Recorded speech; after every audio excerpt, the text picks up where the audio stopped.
All right. So today is just about questions and answers. Please, if you log in, make sure you put your mic on mute so that we can listen to everyone. If you like, you can raise your hand using the reaction. I will call you so that you ask your question. You can also leave your question in the chat, then I will respond. So today is just about questions and answers. Please, if you log in, make sure you put your... Let me go off here from my YouTube. All right. So please, I'll call the first person to ask question. So if you have any question, please, let's hear from you.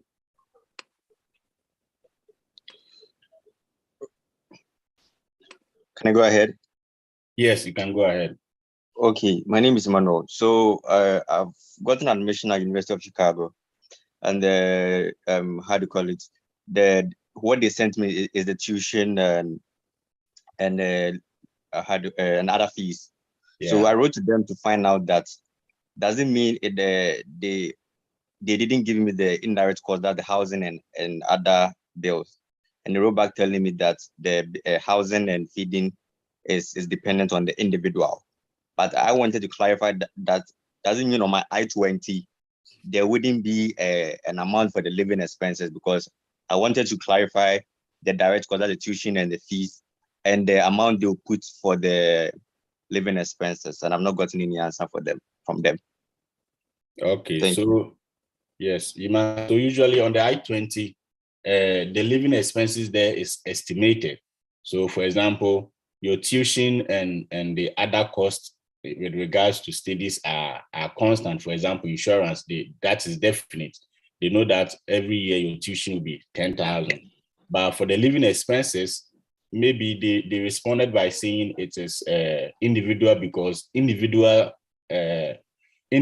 lifestyle influence the amount of money the person will spend. But on your I-20, you have a living expenses budget on it, which they may take into consideration the average living expenses cost for a student. So if you have not received your I-20, I guess you receive that on your I-20. Okay, all right, thank you. So I'll call Joseph Ususafo. Hello, everyone. Please, I have a question concerning the DS-160 form. My question is about who is paying for your trip. Yes. I've read from several platforms. If you have, personally for me, I have an admission and I have an assistantship offer, which will cover my fees. It will cover health insurance and a monthly stipend. So in this case, in answering that question, should I choose self or I should choose the school? Because as for the flight tickets, I'm the one who is paying for my own flight tickets. But when it comes to the cost of education and funding, the department is taking care of it. So if you could clarify this question for me and for all of us, I think it will help. Yes. I think, Joseph, that is also a very wonderful question. In fact, I've had a lot of questions with regards to the same experience. In fact, one thing about that part of the I-20, who is sponsoring your trip, you know, the DS-160 is for non-immigrant visa. So if you are coming to the US to study, if you are coming for B1, B2, or whatever, that is the same question you are going to answer. Now, in your case, since your school is fully funding you, when you choose your school on the DS-160, usually they ask you, there's an option, a US employer or a US something, and there's no option for a school. Do you get me? For you to fill that on your DS-160. So the best advice I give to people is that now, if your school is taking care of everything, somebody must pay your ticket. So put the person's name there. If it is you who can afford your own ticket, put your name there. However, when you go to the interview room, they will ask you who is sponsoring your studies.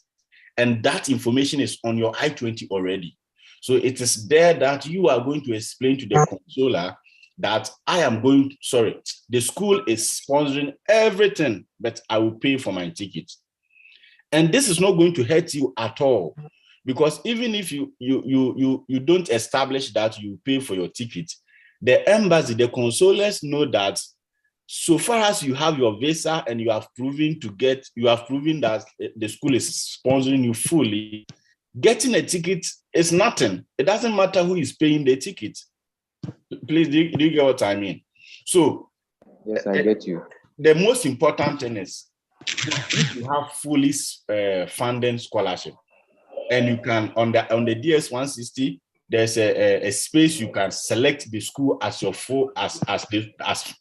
as your sponsor. There's no problem about it. You can say the school is sponsoring me, no problem. You can say I am sponsoring myself, no problem. The most important thing is the fact on your I-20 and what you say in the visa interview. So you can say self-sponsorship, or who is sponsoring, you can say self. Now, at the embassy, when they ask you, that is when you are going to explain that it is the school. So, for example, the question will be like, who is sponsoring you? You tell them that, oh, I have gotten a full tuition scholarship, or I've gotten a scholarship from the school that takes care of my tuition, my living expenses, and I'll also receive a monthly stipend.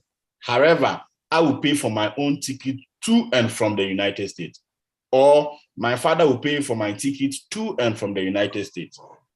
That should be easy. That should be simple, and that should be the way I will go about it.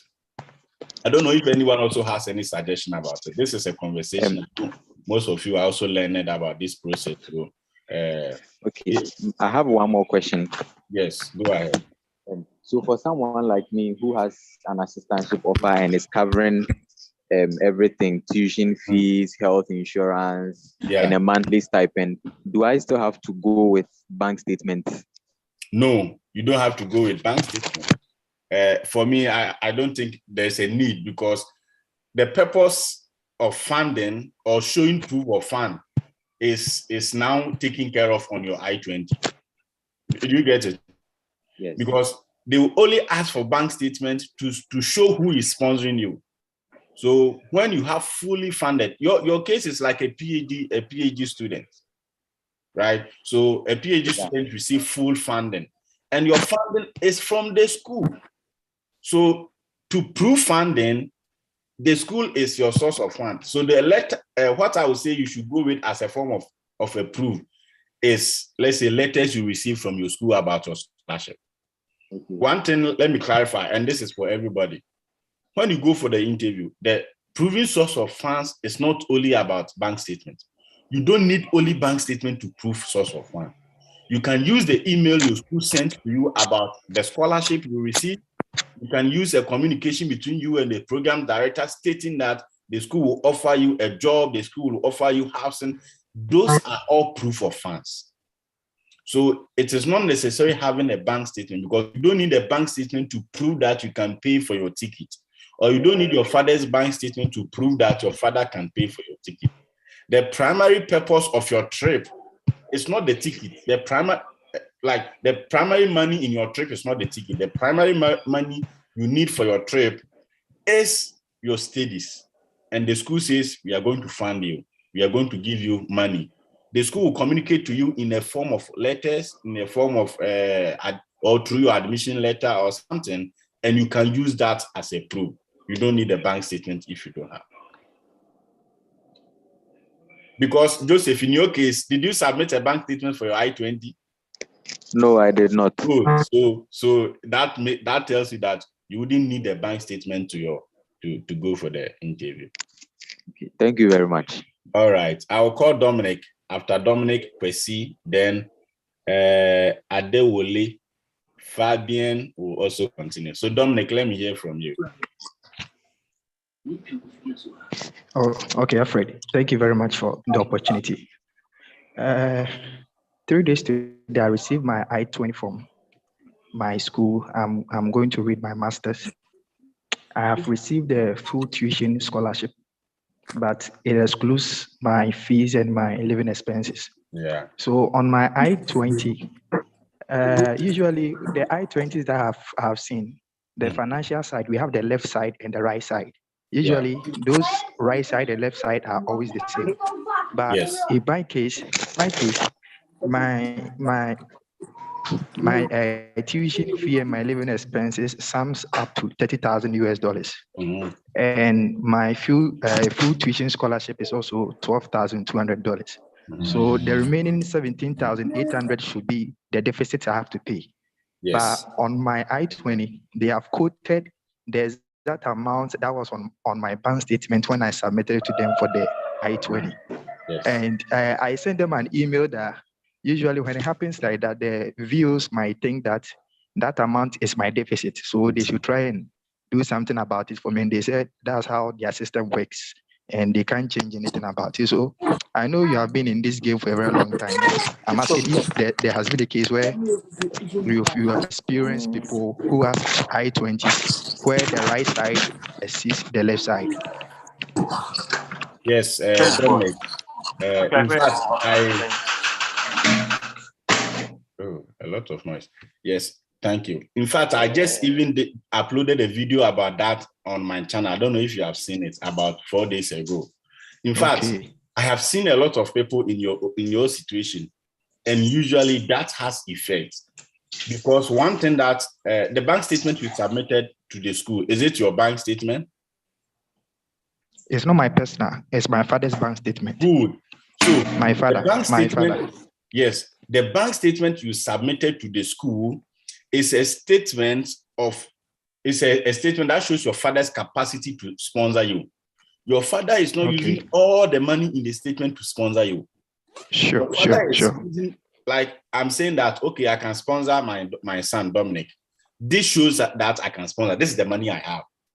So if the school quotes all the money on your I-20, the school is inferring that your father is giving you all the money per accounting. That is what it means. And that is how the parents will believe. So this is what I would advise. Okay. Let your father get, which country are you from? Meanwhile, the deficit I have, I'm from Ghana. Good. So let your father get a letter or go to those, when you go to the court, right, there are these people, those who do the typewriters.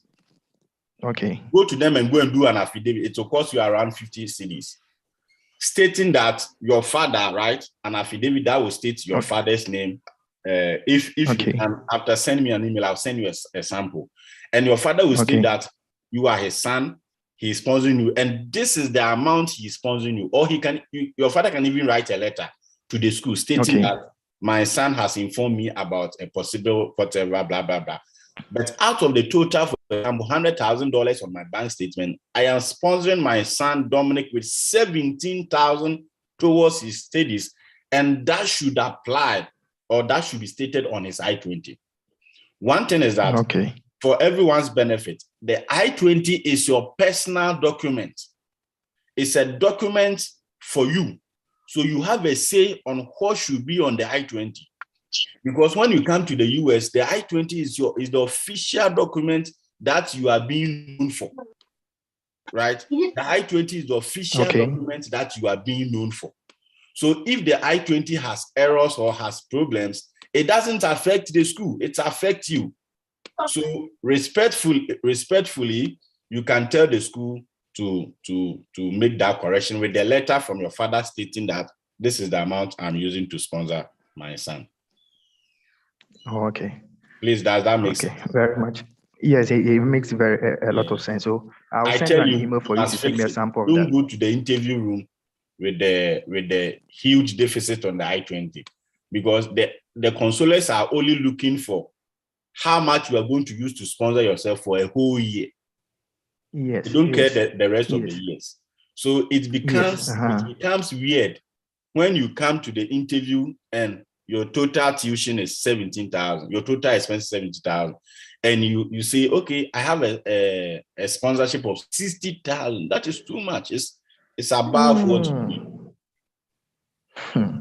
I sent them an email yesterday, And I was, because I've heard situations where people who had such instances were denied visa because the views thought those huge amount was their deficit, and the people also couldn't get the opportunity to explain to the views why it was that. So I sent them a sample email, and that was what they were saying, that even though they have awarded me with a full tuition scholarship, in their system, the exact amount that has to be used to sponsor your education is what has to be quoted on the I-20. Exactly. So that's how their system works. So always the right side will always assist the left side. So I'm still talking to them. So the I-20, maybe they could change. Okay, then in that case, if that is what they want, okay. I was going to say in that case, you should submit a bank statement that is less than, that is exactly the amount you are going to use for. But you can also create that bank statement to be exactly the amount. Also. Sure. All right. Sure. Please, before I go to the rest, let me read some of the private messages so that everybody will. So the first one is, my sponsor is my auntie, and she's been living in the US for about 20 years now. She's a legal resident. Please, do you think this will affect my application? Since the next, I'm going for a master's.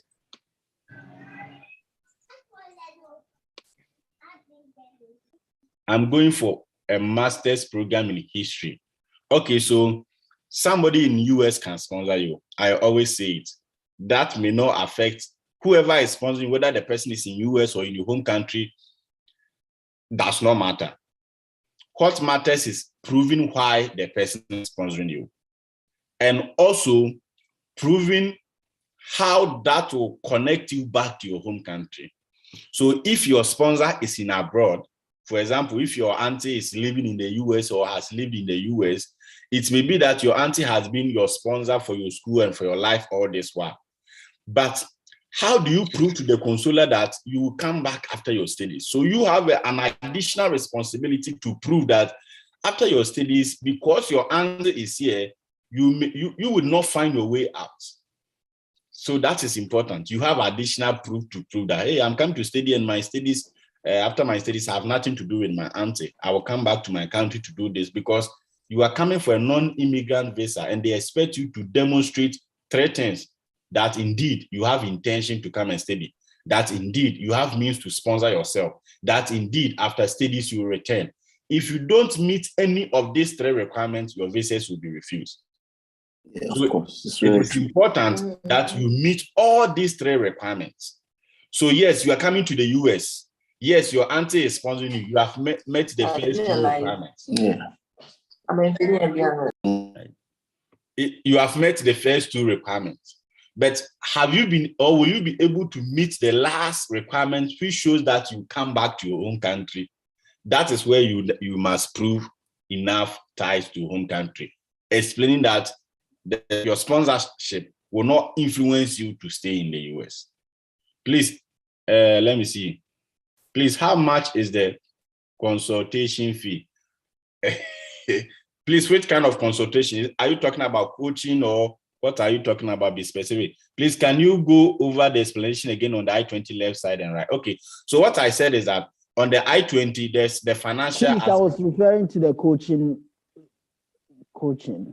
Yeah. Come again? I said I was referring to the coaching. Okay, we do coaching, myself and Paul, and we do coaching for $50. And there are rare instances that we do it for free based on people's income level. As I always say, the purpose of this is not money, because $50 is nothing. But because of the time that we have to invest in it, sometimes you have to talk to people over 3 hours. You have to meet them 2 or 3 times before they go for their interview. You have to get something for your time. But there are some people who, for some reasons, are not able to meet that. And our purpose is to help you get your visa to come and study and become whoever you want to become. And $50, if you cannot pay, should not limit that offer that we can use to help you. Please, can you go over the explanation on the I-20? Okay, so what I said is that on the I-20, we have the financials, and that is very, very important for your visa application or rejection. So for example, those people who have their I-20 stating that they have full tuition, full scholarship, and the school is funding everything, they have high chances of getting their visa. As soon as you give to the consular and he sees that part of the I-20, he sees that you don't have any deficit. Yes, it gives a good cause to like, it boosts your visa application, because that shows your proof of fund. Now, I always say that on the left side of the I-20 is the total expenditure with regards to your studies. So your tuition, your insurance, your living expenses, your books, and other costs will be stated. And on the right side is the scholarships, where scholarship and funding. So if you had a scholarship, it will be stated. If you have a graduate assistantship, it will be stated. If you have whoever is sponsoring you, if it is yourself, your uncle, your brother, it will also be stated, and the total will be given. I always advise that all the time, it is best if the totals are equal. For example, if the left side is 20,000, it means that for the first 1 year, you need 20,000 to study. And the right side to also be equal to 20,000 or a little bit higher. For example, the right side should be 20,000, which means that you have 20,000 to study. The first one, the left side, is you need 20,000 to study. And the right side proves that you have 20,000 to study, or you have 21,000, or you have 22,000, or you have 25,000. That is, there's a surplus that you can use based on the scholarship you had or who is sponsoring you. But I always advise that the right side, which is where the funding is, should not be ×3 of the left side. For example, you need 20,000 to study. That is on the left side. Your funding on the right side should not say 60,000. That is way too much of what you need to study, and it creates doubt before the consulars. Let me look at another question. Hello, this is my deficit. I applied to my school, total 23,000. Do you think that this is a risk when going for my interview? I applied to my school, total this minus. I don't get your question well, please. Okay, I'll come back to the charts, and so let me ask the next person to speak after I will read the some messages also from YouTube and respond to them.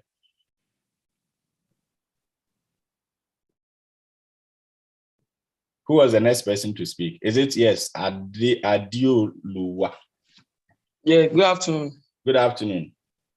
Yeah, please, I have 2 questions. All right.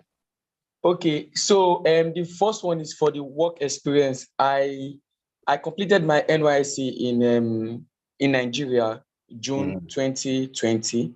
Then I worked as an intern from around August or September till last year, November.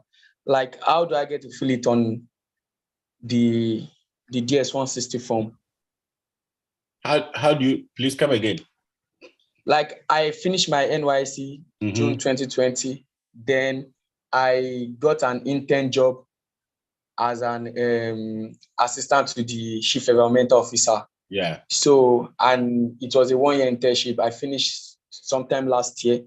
So I was thinking that, do I need to show it as a past work experience, or in case if they ask me that, am I still currently working, or why did I leave the job, something like that. So I wanted to know how to go about it. Okay. Are you currently working, please? No. Okay, so you are not currently working. So you can state your previous experience, like what you are doing, right, as your previous experience. But as I always say, it's always a wrong signal if the consular is able to find out that you are unemployed. Or it's not just about unemployed, you are doing nothing. Because if you are doing nothing, because you may be unemployed, but you may be involved in voluntary services, which is not employment, but you are doing something for somebody with another. So don't just be jobless. Yes, don't just be nothing. Because if you are nothing, it means that you are looking for something to fill the nothing. You want to live. You are not doing anything in your country, so you're looking for a way to travel. That is why I tell people that when you go for the interview, let your background speak. You may be a teaching assistant. You may have been, for example, you said you were working with environmental whatever. They may ask you, why are you going to study in the United States, or why did you choose this course? Then your program must come in. Oh, I chose this course because I work with this firm as an environmentalist. And during my time, I found this, I found that, and I found that. And I decided that I would need a program in this field that will help me do this. So you could see that why the question you have answered the question using your background, showing how important you have been and the problem you have identified. And it's not like you just stand up and you say you're going to the US. You are going to the US because of what you saw when you were working. So you become unique among the people who are coming. You are going to the US because you work as environmental whatever, and you realize that Nigerians have problem when it comes to how to handle environmental waste. So you read about it and you decided to apply for a program on environmental and how to manage waste. And you hope that after school, you come back to Nigeria to come and help in how to manage environmental waste. That's showing ties to your country automatically. Yes. It gives the consular officer that you know what you are doing. It's like you have a plan for your life. You just did not stand up to say you are going to study. So that is very important. So the things that what I'm asking now is that since I stopped the work last year, December, can I just fill it in my DS 160 form last year? I'm still currently working. Okay, in that case, I don't know how to put it, but in as much as because you are encouraged not to lie, right? Okay, sir. So what I would say is that don't be jobless. Don't do nothing. Okay. So you should decide. You should decide by yourself. Yes, you should decide. Yes, I cannot. Yes, thank you. Okay. I've made my decision already. But what I'm thinking is that when I'm trying to fill it now, like let's assume the interview is for next month. My visa interview is next month. Do I get to put like the current date? Let's assume I'm still working till May, June. Will I still write up to the current date, or how do I get to fill it? Okay, whenever you are filling your DS-160 form, if you are working, right, you fill your form as if you are working, not as if you have resigned. Because the US consulate advise people not to make decisions until their visas are given.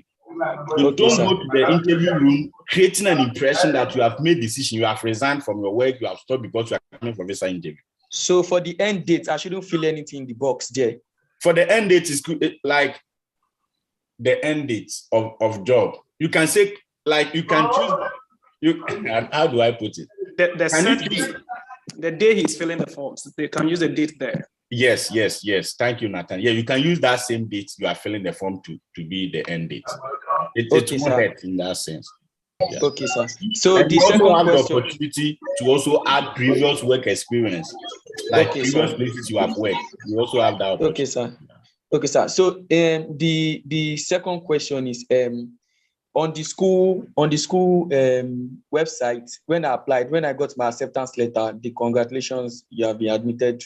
It was Masters in Environmental Science and Management. Mm-hmm. So last week when I received last week when I received the admission packet, the acceptance packet, on the I-20 form, they wrote environmental health engineering. So I spoke to the school, and the school said, and I checked my acceptance letter again. I saw environmental science and management, Masters in environmental science and management with concentration on environmental health safety. So I'm confused now. What do I get to put on my DS-160 form? Do I get to put the Masters in environmental science and management or the environmental health engineering? Always, whatever you put on your DS-160 form must correspond with what is on your I-20. Your I-20 is the official document of you and your studies. That is what you give to the consular for your interview, not your admission letter. So what you put on your DS-160 form always be what is on your I-20. Okay, sir. Because I already messaged the graduate coordinator, and he said I should go ahead and fill in Masters of Science in Environmental Science and Management. Okay, now let's move to others so that we can respond to everyone.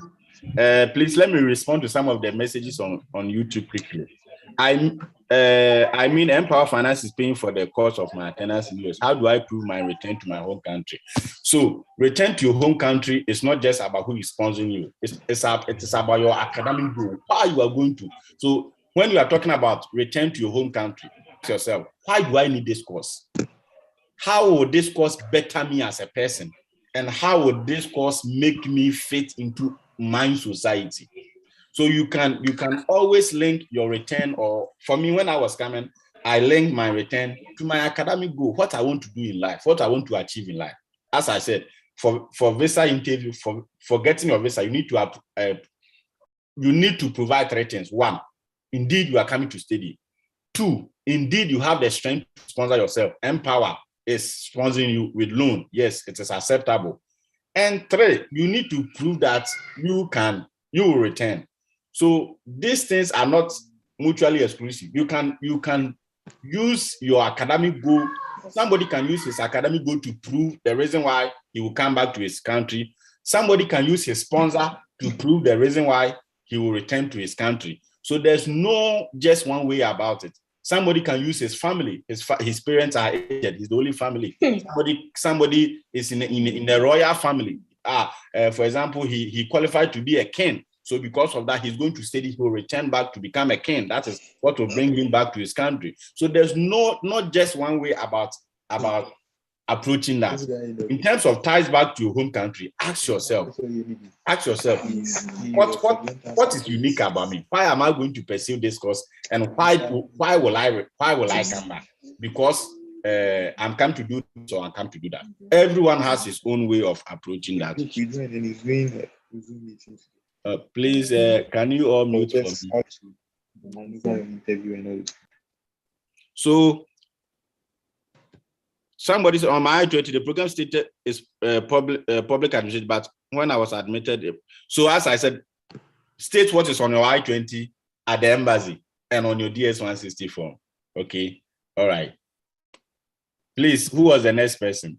I'll come to the chat messages very soon. Who was it? Is this Fabian? So I'll call Fabian, then it is Samuel B. Then Nathaniel, okay, Nathan Edu, then Amaz Zanda Osei, then Joseph Owusu, and Fatima Imasu, then Douglas. Please, if your question is answered in a way, make sure that you allow others to answer their question. And when you are asking your question, please be brief, okay? All right, please, let's hear from you.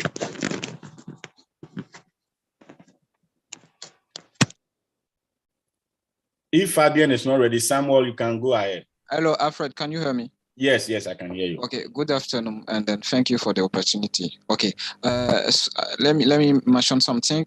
I am Francophone, and then maybe at certain point, my English may be, not so good. No problem. Okay, thank you. Okay, my first question, I have some question. My first one is this one. I am filling my DS-160, and I've been founding through first a scholarship from the school, and then second through a loan from Empower Financing. So the problem is about who is funding the trip. Yeah. So shall I state that it is an organization, and then mention all those things? Yes, so for your case, you have some deficit to pay, right? So after the scholarship, if you have some deficit to pay, the one you state on your I-20 will be the one who will be paying for the deficit. However, yes, the loan company. However, when you go to the interview room and they ask you who is sponsoring, the first thing you must state is your scholarship. Okay. State that I had a scholarship of this amount from the school, which takes care of my tuition. However, the rest or the deficit will be paid by M Finance company through loan or something, or M Finance company. Did you get it? Yeah. I get and it. Always don't give. Sometimes I tell people, don't give the consular too much information than he needs. Tell them that the rest will be paid by Empower. He will ask, what is Empower? That's when you tell him what Empower is. Do you understand? Yes. Don't be quick to say, oh, the rest will be paid by Empower true loan. Just say empower, just be limited so that you make the controller curious. Okay, great. Right. And then the second thing is about the proof of fund. I mean, if to get my I-20, I had to submit the letter that Empower Financing sent me. Okay, through this letter, I've been able to get the I-20. I just want to know if do you think that this letter is, I mean, sufficient to prove the funding at the embassy? Only this letter, or shall I Yes. ask for So what Empower does is that they will give you a loan letter. The letter states that they have given you a loan, right? Yes.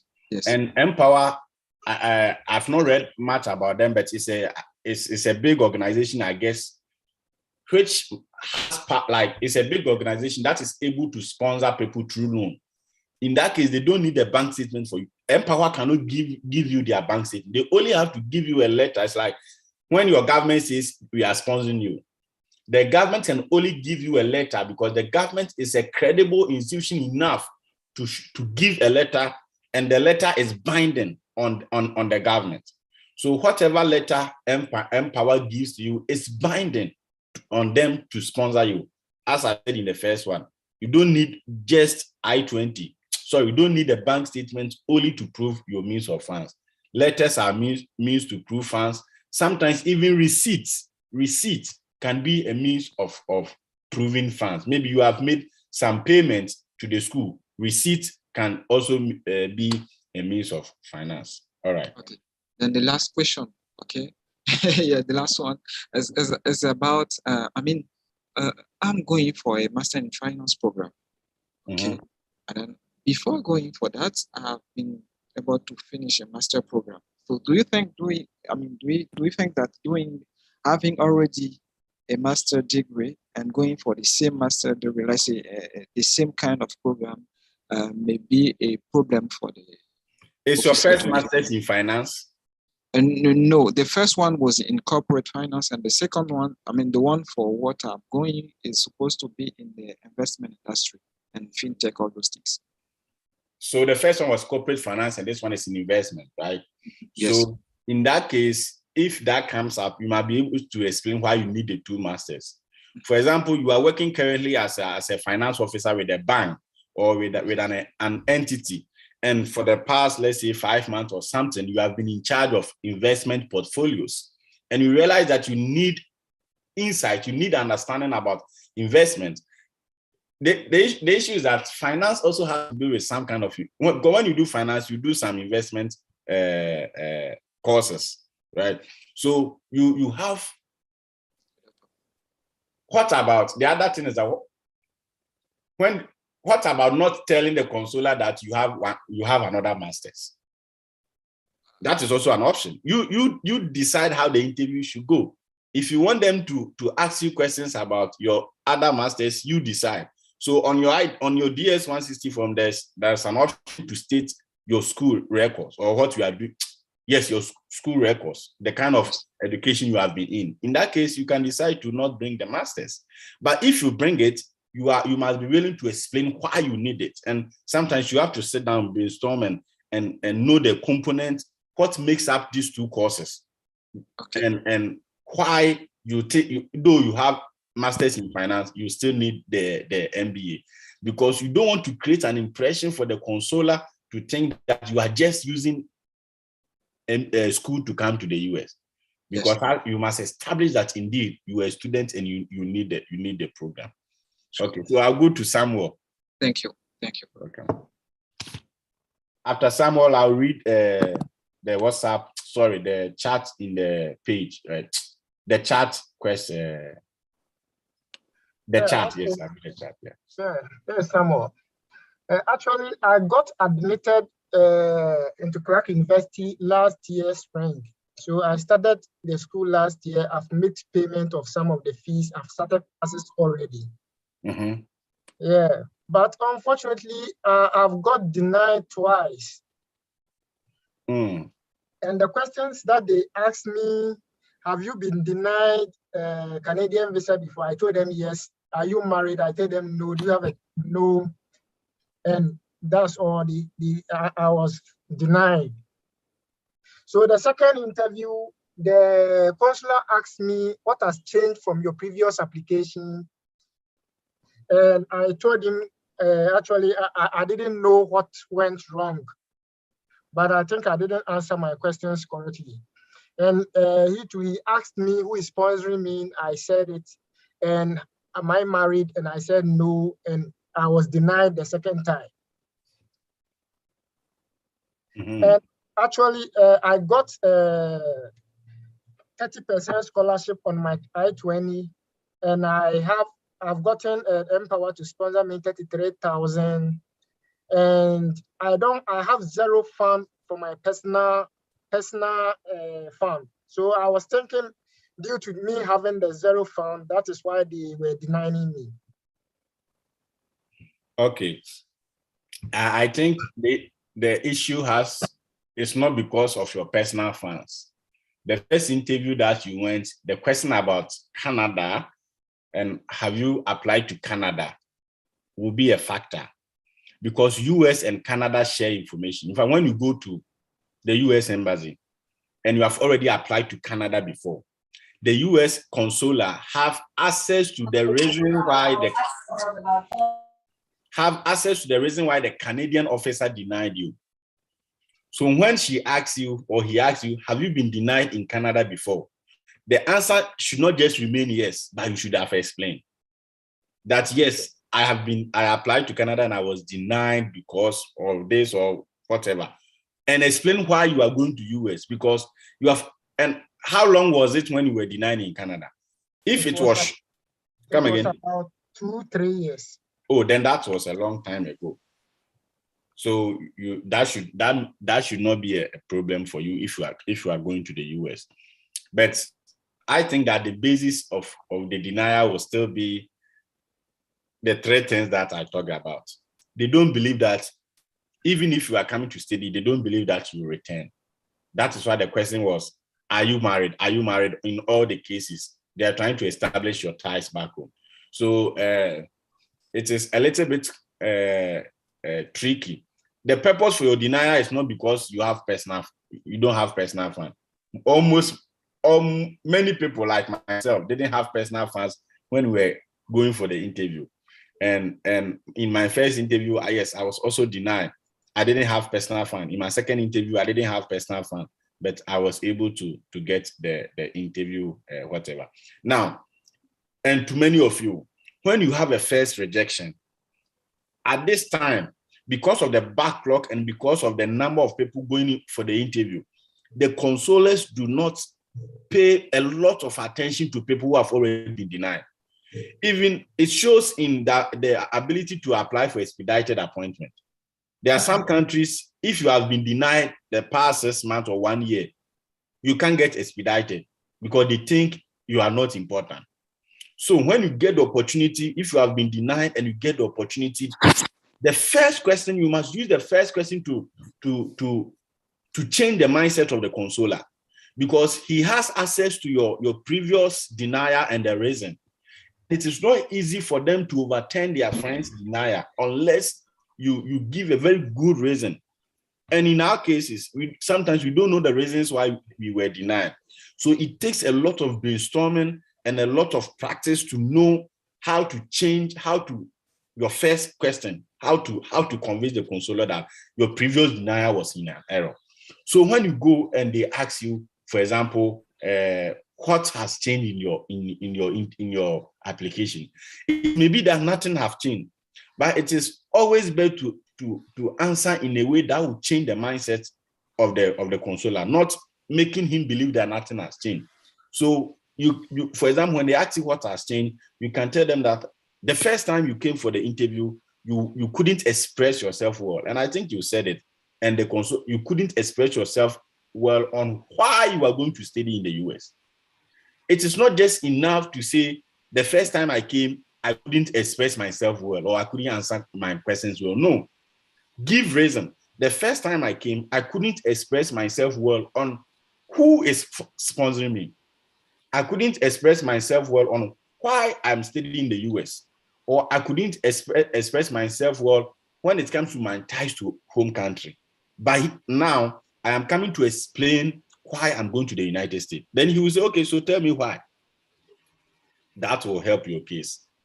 As I said, at this point, if you are going for the first time, you must prepare very well. You shouldn't give room for denial, because if you give room for denial, unlike our time, for me, when I was denied, it took just a month to reapply and request for an emergency, and it was approved. But this time, if you are denied first time, you cannot even get a date to reapply and even request for an emergency within that space. So you must take the visa interview process very seriously. And let me give this advice.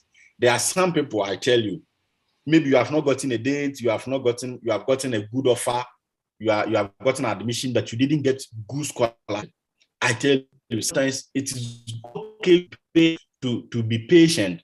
Don't rush to go for a visa when you know that your case may result in denial. For example, I had a friend who had an admission to come and study in a university in Ohio. It was an MBA program, and he didn't have a scholarship, and he's going to pay over 40,000 Ghana cedi.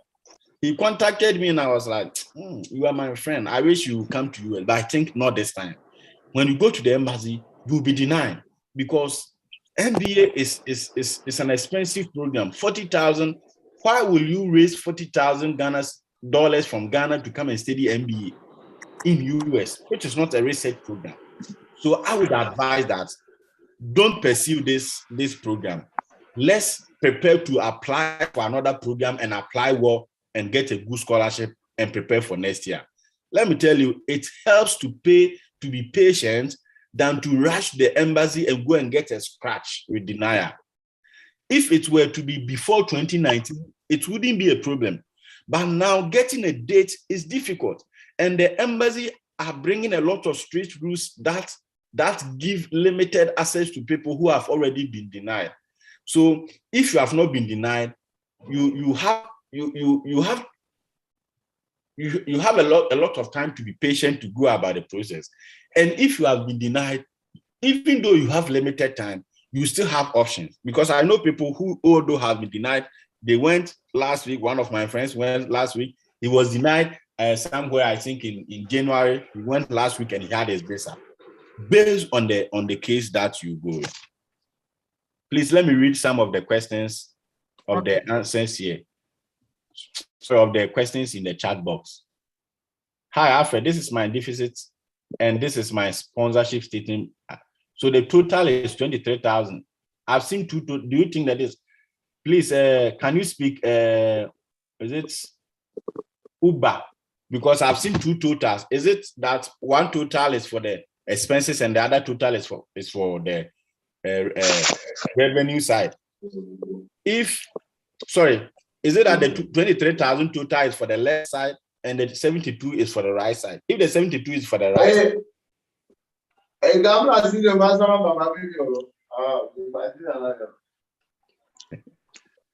All right.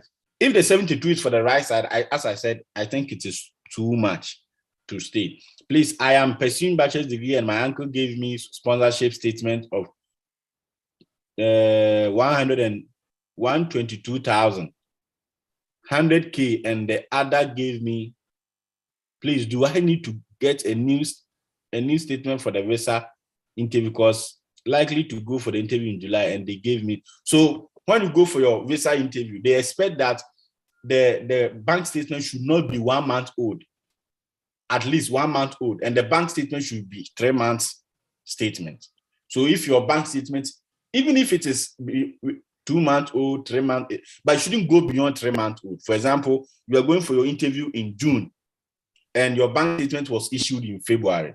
You have to get a new bank statement. Hello, if my I-20 comes with a housing, however, I would like to rent off campus, which costs me less than this. Should I contact my school to make changes?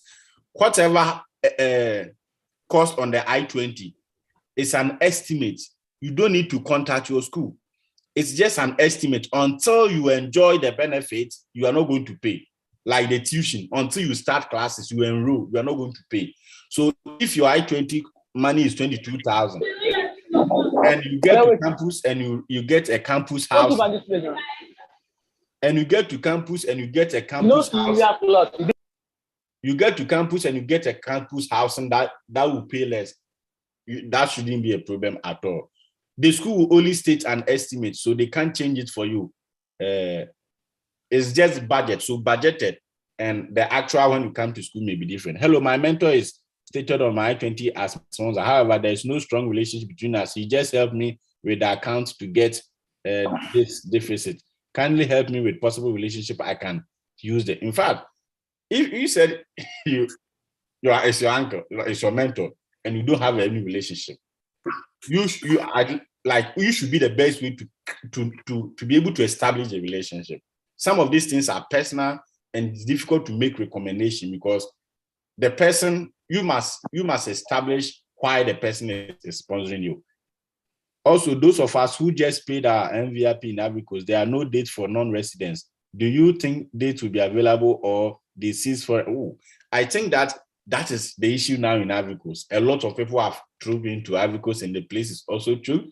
So they are also trying to be, they're also trying to just give date to people who they can. And it's very sad this time because Ghana, West Africa is now choked, and there's nothing you can do about it. You just pray, you just hope and pray that there will be a date. I obviously do not know if they will allow foreigners again or they will open dates, which I strongly believe that they wouldn't prevent foreigners from coming.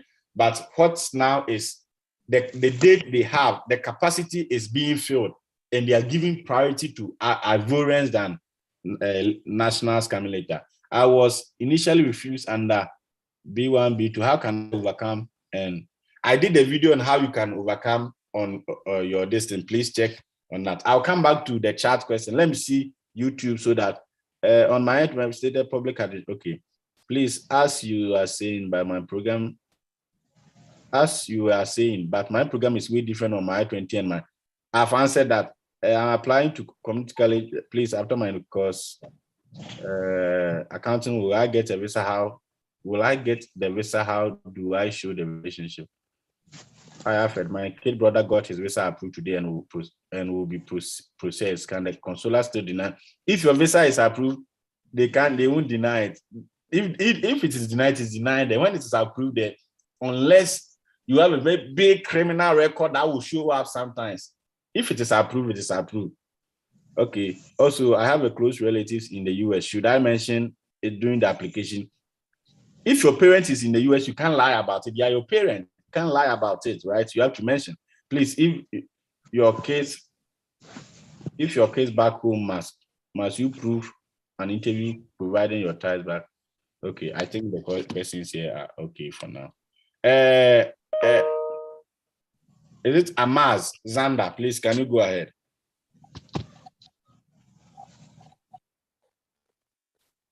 Please, I'll take the questions, then after I will answer all of them. That will help us save a lot of time. So Amaz asks his question, Ose will ask Joseph, Ose Usu. Joseph has spoken, right? Then Fatmata will also ask Douglas, then I will answer all of them. So I'm taking a pen and a paper to write the questions. Please, Amaz, are you there? Zanda, if he is not available, please, or say, go ahead. Okay, Alfred. Can you hear me? Yes, please. Yeah, I submitted 2 statements to my school for the I-20. And when the I-20 arrived, uncles is what is indicated on it. And it's true. I submitted 2 statements for my uncles. But on the DS-160, the sections where you put the person paying for the trip, only one person can be put there. Should I just put one and move on? Yes. Also, so when you go to the interview, then you explain. Okay. Also, one of them is already in the US. Mm-hmm. Yeah. So, but it's my uncle. That means, will I answer yes to the, do you have other relatives? And yes, no that means, to the, since it's a principal element in your application, you say yes. Okay. Okay. Thank you very much. All right. Let's go to Joseph.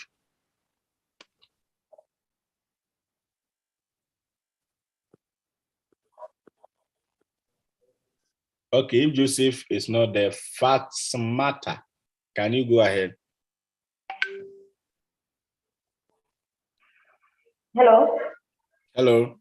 Hello. Yes, Alfred. That's coming. I said I was initially denied on that section 214, but now I'm reapplying again. So I just want advice on how to overcome it. And the second question is, initially when I fill in my BS-160 form, my sponsor, I just mentioned that it's Please, your now, voice is fast, so I can't hear you very clear. It's like you are okay, yes, sorry. That's because I'm using headphone. Let me just switch it up.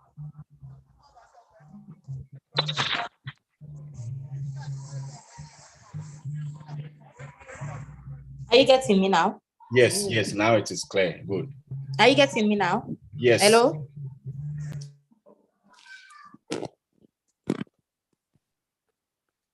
Hello?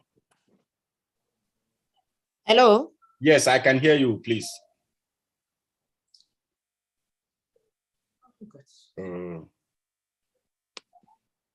Okay, we'll come back to Fatima. Is it Ngwana? Hello? Yeah, hello, Fatima. Can you hear me? We can hear you. Okay. Hello? Hello, we can hear you. Okay. Ngwala, can you begin to speak? No, Ngwani. That's Sharon. Okay, if Sharon is not there, Danny. Okay, thank you. Yeah. Please, I wanted to know if you have a potential employment opportunity in your sponsor's company, but you don't have any letter or document proving the employment opportunity. Is it possible to convince the VU that your sponsor has promised you employment in his company, or it's a must to have a letter or a document to prove it? Oh, okay. So, for example, if you make an assertion, right, the visa officer can ask. He may decide not to. Hello? But when you make the assertion, so far as you're going to make that assertion, you must be able to prove when asked. So you don't want to get to a point when you make the statement and they ask and you cannot prove. Please do get it. Yes, please. The consular may decide to not act and believe, but it is important. If you don't get, you get a consular who say, okay, do you have any proof of that? Then you must prove it. Okay. Okay.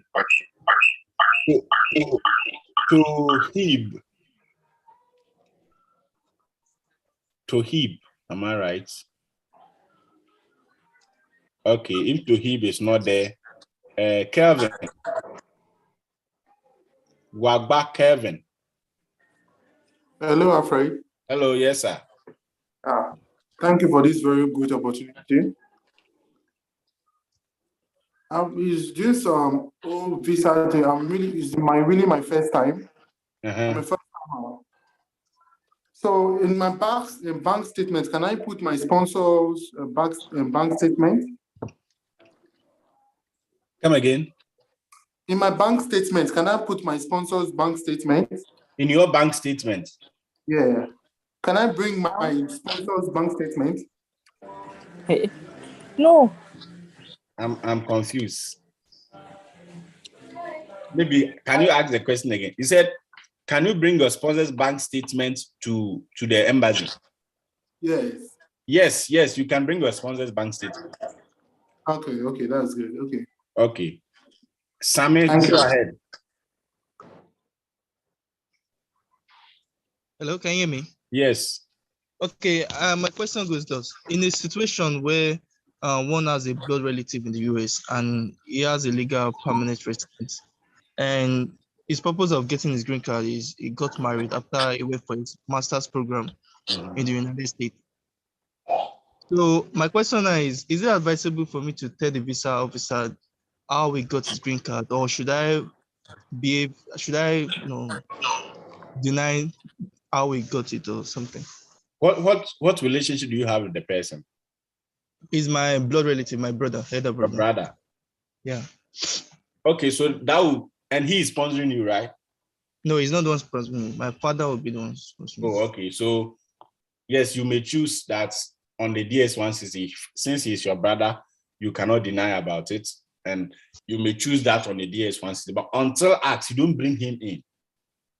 Okay? I know, but the what I want to know is that, okay, for instance, if they ask me, how did he get his stay? How did he get his green card in the United States? You tell them that you know he's married to an American citizen. That's what you know. You don't know how he had his. You know he's married to an American citizen. He hasn't told you how he had his, but you know he's married to an American citizen. I doubt they will ask you, how did he get his card? Don't worry about it. Okay, sir. Okay. Fatima, are you back? After I'll go to I think all the questions have been. So let me go to the chat quickly again. Okay, Fatima, go ahead. Hello? Yes. Yeah, sorry for the interruption earlier. Are you getting me now? Yes, I can hear you now. I said initially I was denied under section 214B. So I'm kindly asking you to give me advice or guide me how to overcome it. And the second question is, initially when I was filling my DS-160 form, I mentioned my sponsor just as a friend, but the second one that I have mentioned him as a family relative because he is married to my elder sister. They are legally married, have kids, and I also have documents to prove that they are legally married. So I don't know if that will affect my visa interview. So the question is, in the first place, why did you state, and why are you now changing the status in the second place? Yes, because they just have uncle, father, auntie. Yeah. So that's why I just mentioned it as a friend. I didn't, because if they have in-laws, I would have mentioned it there as in-laws, but there is no in-laws. Yeah, so when you go, then you explain as you have done, and I think that would make sense. And I tell you, they won't ask you anything about it. Sometimes I know a lot of people overthink the process, and I also did that, but don't worry, they won't ask you. With regards to how to overcome your visa rejection, there are not just one way about it. You must always, first of all, determine why you think they rejected you. And that will be based on the questions they ask you and the things you did. So it is a holistic process that you must know. So when you determine why, or when you're able to think through why they deny you, then you ask yourself, how do I fix it? How do I overcome it? If they deny you because of your finances, if they deny you because they think you won't return back to your country, if they deny you, they think you don't need the course you're going to study, that will help you to know what to say in your next interview. Okay, so let me go to the chat. Hello. I would like to have your email. Please, I'll add my email here soon. Please, what other program can business students with BSc apply and get better funding? I have plans to do a different videos about how to make applications. Today is specifically for the visa people. So let's trash that first, then we will come back to that. Don't worry at all. Can I bring my sponsor? Yes, you can. In a situation where one have a blood relative in the US who has legal permanent residence, who got my, I think we have asked that. I submitted 2 bank statements on my, okay, we have answered that. Can you get your visa approved a month or 2 before your start date? Yes, you can, but you can only enter in the US only at 30 days to your start date. I am in the US in the seminary, and my wife has gotten admission to same school. She has been issued F1, I-20 for herself and F2 for her child. Should she list that I am here in the US as a relative, or say no because I am going back home for a vacation? Yes, you are going home, you are going back for a vacation, but you are still, your current country of residence is not your home country. Your current country of residence is the US. You are only in your home country for a visit and you come back. And since the person is your wife cannot deny that she is your wife, because assuming she denied that she is your wife, like she doesn't mention you. Now she come to the US. Now let's assume when you graduate, you get employment and subsequently somebody filed for you to get your papers. You can't file for your wife because she has already denied that she doesn't know you. And for her to state that she knows you, you must prove with a marriage certificate that is subsequent from the date she entered the US. So, for example, you can't say, I don't know anybody in the US. When your husband was in the US and you have a marriage certificate that proves that you married 2015, that is lying to the officer and it can go against you. So that one, I wouldn't say your wife should lie about it. For all you know, when you were applying for your process, your visa, you stated that you have a wife, you stated her name. Make sure that you don't forget, and to everybody, everything you entered in, you have entered in the US embassy system. It's a record, though. It is there. You can't run away from it.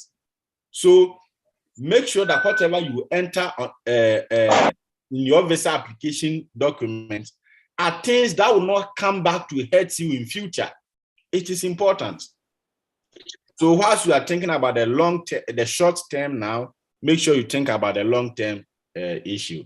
So please, that is what I will say, that just consider the implication. Did you add your wife when you were doing your application?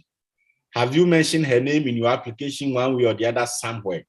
If so, she can't lie about you. And because she is your wife, that is a very close relation she can't deny. That's a very close relation she can't deny. Hello, sir. Please, my sponsor is in the US and also a medical doctor. Can go with it as my sponsor to the interview, or it will be a problem? I have explained that your sponsor can be anywhere, but you must explain why he's sponsoring you. And if he's in the US, you must be able to demonstrate to the visa officer that he won't let you stay when you are done. Hello, sir. Please, okay.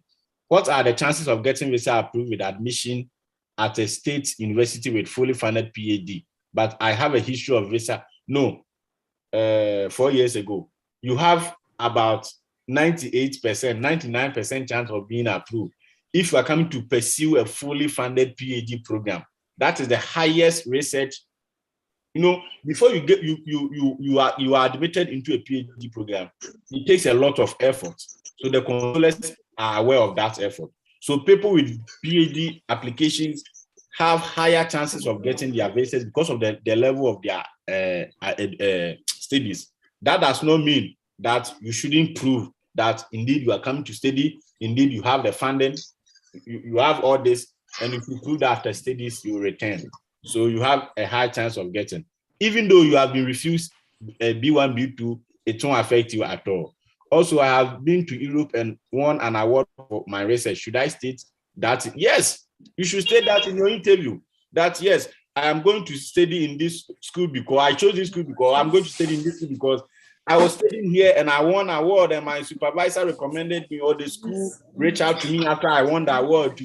State it. Okay, please kindly give me your email. I'll give you my email is appearalfred211@gmail.com. Please, will the visa officer get to know if your sponsor you submitted his or her bank statement is not legal resident?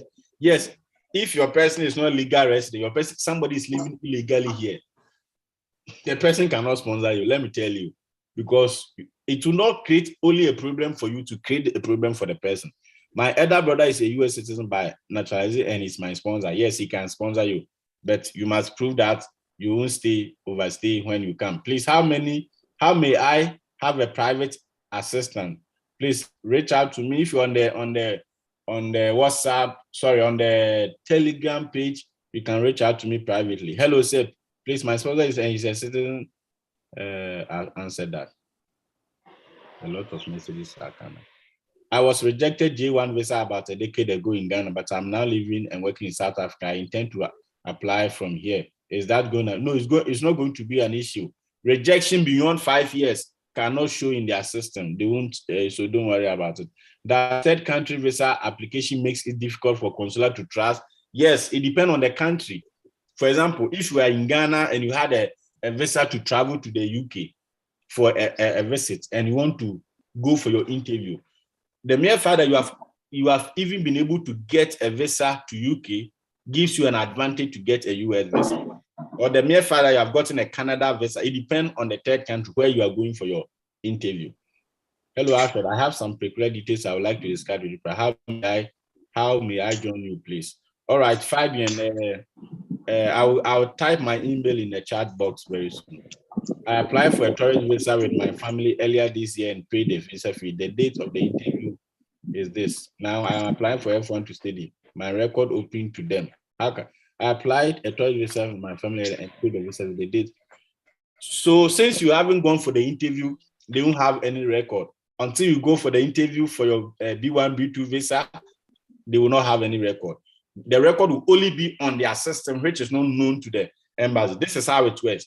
That is why when you go for the interview, you have your DS-160 confirmation code. So when you get there, they will use the DS-160 confirmation to retrieve your information and create a new profile about the interview and the decision of the consular that day. If you have not done that, you have nothing to worry. Hello, my mentor is okay. Hello, my mentor is stated. Oh, I've answered that. Good day. Is it possible to get a visa with a merit-based scholarship as undergraduate? Should I state that I had one of the best? Yes, it is possible to get a scholarship with a merit-based. Yes, it is possible. And state that you had the best WASI results. State it.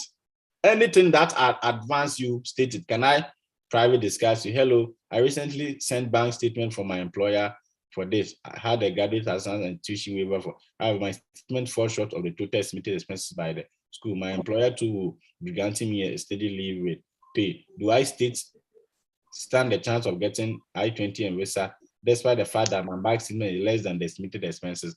Yes, your bank statement should be equal to the estimated expenses. Your bank statement should be able to prove that you can pay for the estimated expenses the school is given to you. Okay, so it was okay.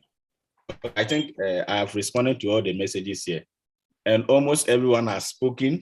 Is there anything? We have done almost 1.5 hours. I have had a lot of emails, and I've not been able to respond to many of you because we are in examination season. I'm coming to graduate. I'm graduating on May 21st. That is 3 weeks from now. So you can imagine writing papers and doing that. Hello, sir. Can I say something? Yes. Sir, I got a merit-based scholarship at University of New Haven, undergraduate public health, and I have sent my financial documents, but for them to issue my I-20, my international passport is still on waiting. Will that hinder the I-20 to come out for me? Your international passport is still waiting in what sense? Like it hasn't come out. For me to submit it and for them to issue my I-20. Yes, they will need the passport to issue the I-20. They will need to prove that you have a passport. Yeah, but my passport isn't available right now. Oh. Are you renewing or you are now receiving a fresh passport? Like a fresh, yeah. Yeah, so you have to wait for the passport to be available before. You can still talk to the school about it and see if you can submit your birth certificate or something instead. Just talk to the school about. I don't know the arrangement the school can have for you. Okay, so sir, what's the probability of me getting my visa that my brother was rejected last year, December? Would that affect me because they have most of our records, in the consular has most of the records in the computer? Would that affect me? Because your brother was rejected? Yeah. No, every application is treated differently. And until you see it, I'm not sure issues about your brother's application will come out. So everyone, irrespective of who you are, has a chance of getting a visa and has a chance of being denied. It is based on how you present yourself and how you meet the 3 requirements, how you meet that, yes, you are coming to study, you have the sponsorship, and you will return back. So these are the things that you should take. Everyone is entitled to get a visa. Please do get it. Mr. Alfred, a quick one. Yes. I was denied a visa in 2014 for undergraduate studies. Yeah, let me filling the DS-160. If Unyima she wanted to say something, so let's finish with her so that after then we come to yours. Okay, all right, sure. Please. Hello, sir. Are you okay? Yeah, I'm here, sir. So I'm a male. I'm not a female. Oh, Yima. Okay. Yeah. So my brother. So right now, sir, as I'm waiting for my passport to come out, I should be preparing. So is there any website like I can log in that can, give me more answer that I can be solid enough to explain my situation? There are a lot. In fact, you can check my videos, you can check other people's videos and all that. So you can check I have a lot of videos on how to prepare questions you should be. Yeah. I subscribe to your channel. Yeah, I know. Yes. And another thing is, sir, one more question is that the consular, they look at our situation, right? In Nigeria, we are on the strike right now. So for me, explain that situation. Would that give me a prior opportunity to get my visa? You said you are under what? Like I'm an undergraduate here in Nigeria, and we are on the strike. Okay, all the federal universities and state universities are on the strike. When are you graduating? I should be graduating 2026. Okay, and you are coming to the US to come and study another undergraduate program? No, I'm currently undergraduate, but we're on the strike. So all the schools system in Nigeria now are shut down. All the state and federal universities are shut down. Okay, so the question I'm asking is, what are you coming to study in the US? Undergraduate. But you are still in an undergraduate program in Nigeria? Yes, sir. Yes. But due to strike, I had to apply for a scholarship, and then I got a scholarship. So would that be a hindrance or an opportunity for me to get my visa? Yes. So how long has the strike been, and how long will it be? Because if you are in an undergraduate program, then it means that even though there's a strike, you still not done with your undergraduate program. And the fact that there's strike is not enough reason to go to a different school outside, right? Unless you have a different reason. In this case, you are transferring with a different reason, or do you get what I mean? Yes, sir. So if the consular becomes aware that you're already studying in Nigeria, you're undergraduate, you are not done, you'll be like, hey, this guy want to just move to the US because he think Nigeria is hot for him or something. Maybe you are coming to study and you think it's the right time to move. But how will the consular believe you, right? So that is something you must contend with. Why are you coming to study in the US when you are already not done with your current studies? That is something you must contend with. The other option is that you may decide to only go with your WASI, that after your WASI, you are now coming to pursue your.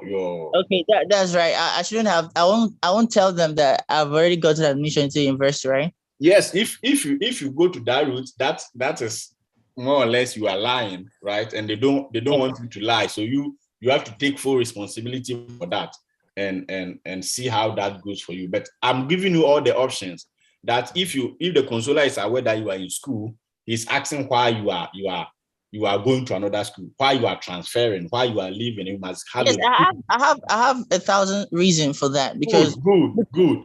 Then in that case, you must give that reason in that regard. Okay, thank you very much. Okay. Mr. Alfred, to my question. I was rejected 8 years ago, 2014, for undergraduate study, and that's now I'm going for a master's program. And then on the DS-160, there's a portion that asks whether have you been refused a US visa or been refused admission to the United States, or withdrawn your application for admission at the port of entry. I don't know whether to say yes or to say no, because my rejection was 8 years ago. Do they have time?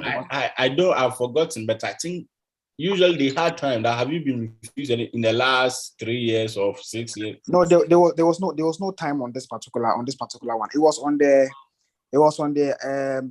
visa application form that they asked whether I've been denied in the past 3 months or 6 months or so. But on the DS-160, there was no time frame attached to this question.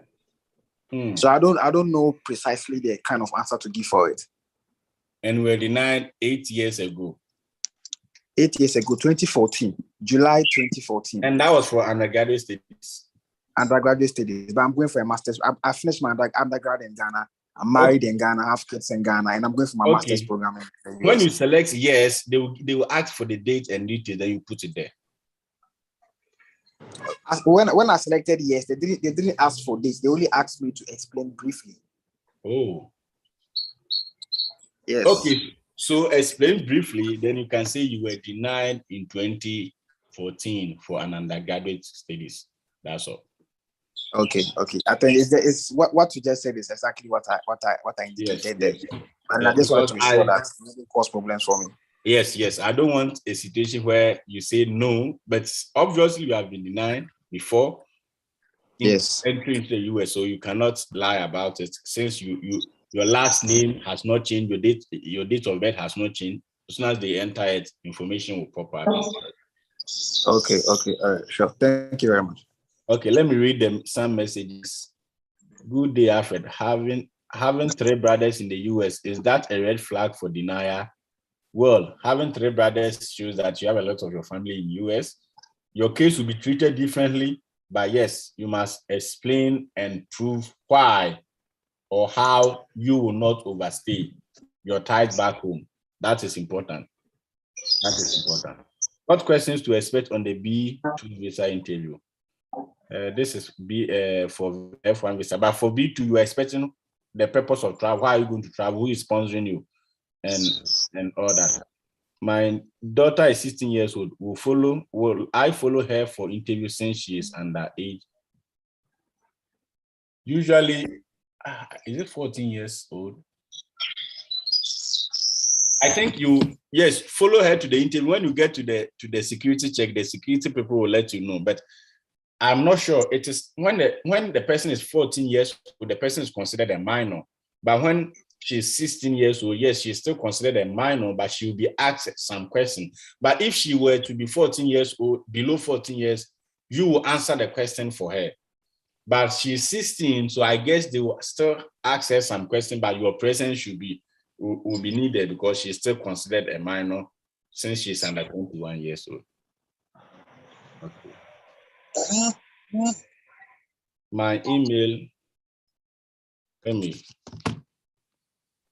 I've posted the email to everyone. Let me post my WhatsApp also.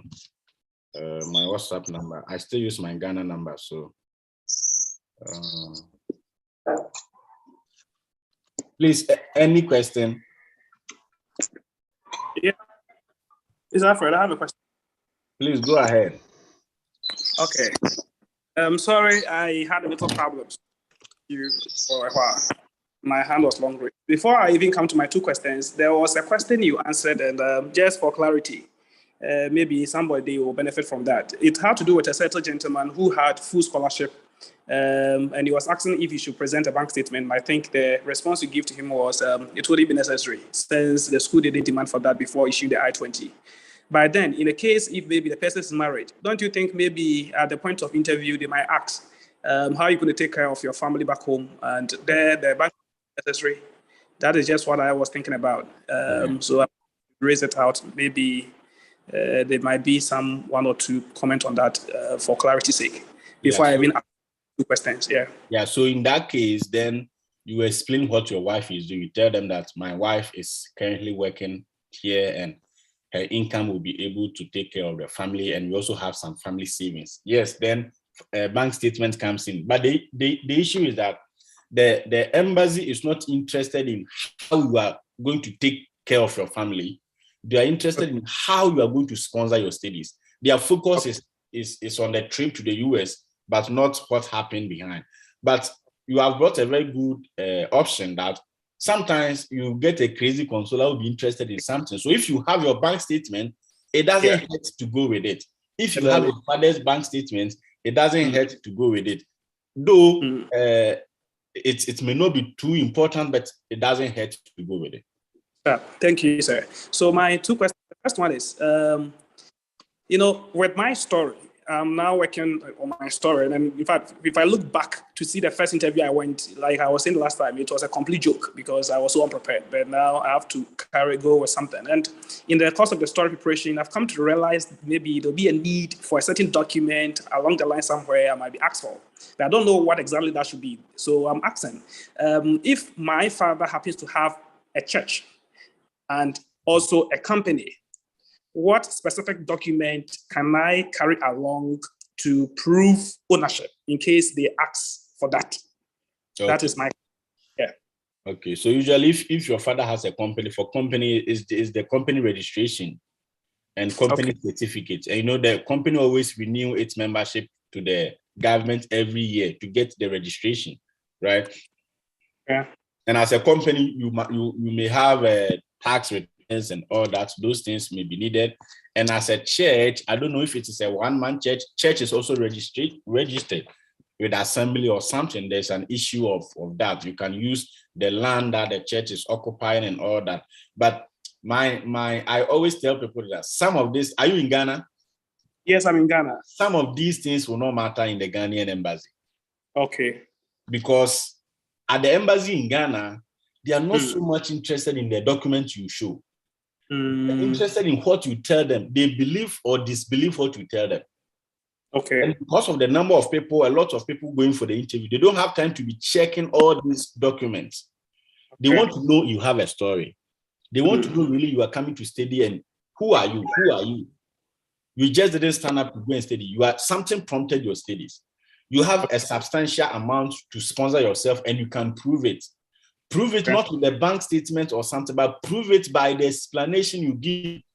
These consulars in Ghana and in every part of the world have done this work over and over. I tell you, they know when you are lying. Do you understand? Let me tell you, I just started YouTube last year and I've been having interactions with people. But I tell you, if you speak to me and you are lying about something, even I can know that you are lying. Because of people's experience, the number of people I've been talking to, I've gotten a broader perspective to the extent that as soon as you begin to speak about your state, I know that this guy is not coming to study. This guy is just coming to. I know that somebody is lying. Please do get it. Okay. And one of the things for the purpose of this, I wanted to do a video about it, but let me state it. The embassy have become so overly used to my uncle is sponsoring me. My sister is sponsoring me. My auntie is sponsoring me. Do you know why? They know that a lot of people in Africa or a lot of people get bank statements from people. Okay. And because that person is not related to you, the best relation you can give is uncle. The best relation you can give is auntie. Because if I am your friend or I am your family related and you get a bank statement from you, you can't say I am your father. You can't say I am your mother. So everybody who gets, and when we get admission, we are going else everywhere. When I got I was asking people everywhere to get a bank. I don't care who give me the bank statement. What matters is that I've gotten the money to prove to get my I-20. But when you are going for the interview, then they ask, you cannot say the person is your father because the person is not. You cannot say the person. So the best relative you can give is say, oh, he's my uncle. So I'm not saying that your uncle cannot sponsor you, but I'm saying that rhetoric, that statement have been overly used to the extent that the consulars, as soon as you say your uncle is sponsoring, they become shaky and they want to know the reason you give to see whether you are lying. You understand? Yeah. Yeah. So the embassies, the consulars. Alfred, please mute the rest. Those who are not talking. Yes, thank you. Yes. The consulars believe what you say. The purpose of the US visa interview is not to inspect documents. That is done in Canada. In Canada, you don't go for interview. They inspect your documents. So they are concerned about the documents you submit. But the purpose of the US interview is to assess your oral report because everything about you, your studies is on your I-20. Who are you? Your surname, your date of birth, your place of birth is on your I-20. What school are you coming from? So what school are you coming to? It's on your I-20. What course are you coming to study? It's on your I-20. Who is sponsoring you? It's on your I-20. Please, do you get it? Yeah. So everything about you is already presented to the consular on the I-20. But it is at your interview that you are going to explain who you are, not just about your surname, not just about your first name or your date of birth, explaining to the consular who you are, what you have been doing, and why you are going to this school. So at the interview, I tell people, go and speak to the why. You go to the interview to speak to the why. Yeah. Because when they ask you, for example, what are you going to do in the US? Say, I'm going to study my master's. It is on the I-20, the consular can see. So why do you think he's still asking you, what are you going to study? What are you going to do in the US? It's there. When the consular asks you, for example, what course are you going to study? It is on the I-20. He can just refer to C, but why is he asking you? He want to know why. When he asks who is sponsoring you, it is on the I-20. But why is he asking you? He want to know why. He want to know the story behind the reason why you are there. So until when he is not convinced or when he want to prove otherwise, you have a document. Please, do you understand? Understand you, sir. Good. So for the purpose of all of us, let us know that we go for the interview to explain the why, to tell a story. Yes, don't talk too much, but don't just give a short answer that is already on the I-20. Okay. Yes. Okay. Now the second question is, my previous interview, I used an uncle in US as my sponsor. Yeah.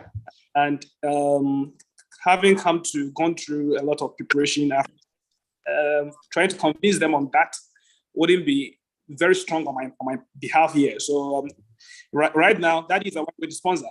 But then there might be a question of why not my uncle previously, but now mine. And the answer response I want to give to that is, Daddy was asked at the time not in the country. And for that matter, he could not apply for his bank statement for me to present. So he contacted a friend in the US to assist me on his behalf. I don't know if that is convincing enough. That is if you say that, for example, you have shot yourself in the leg because you said your uncle. Why is it now I said daddy's friend? Okay.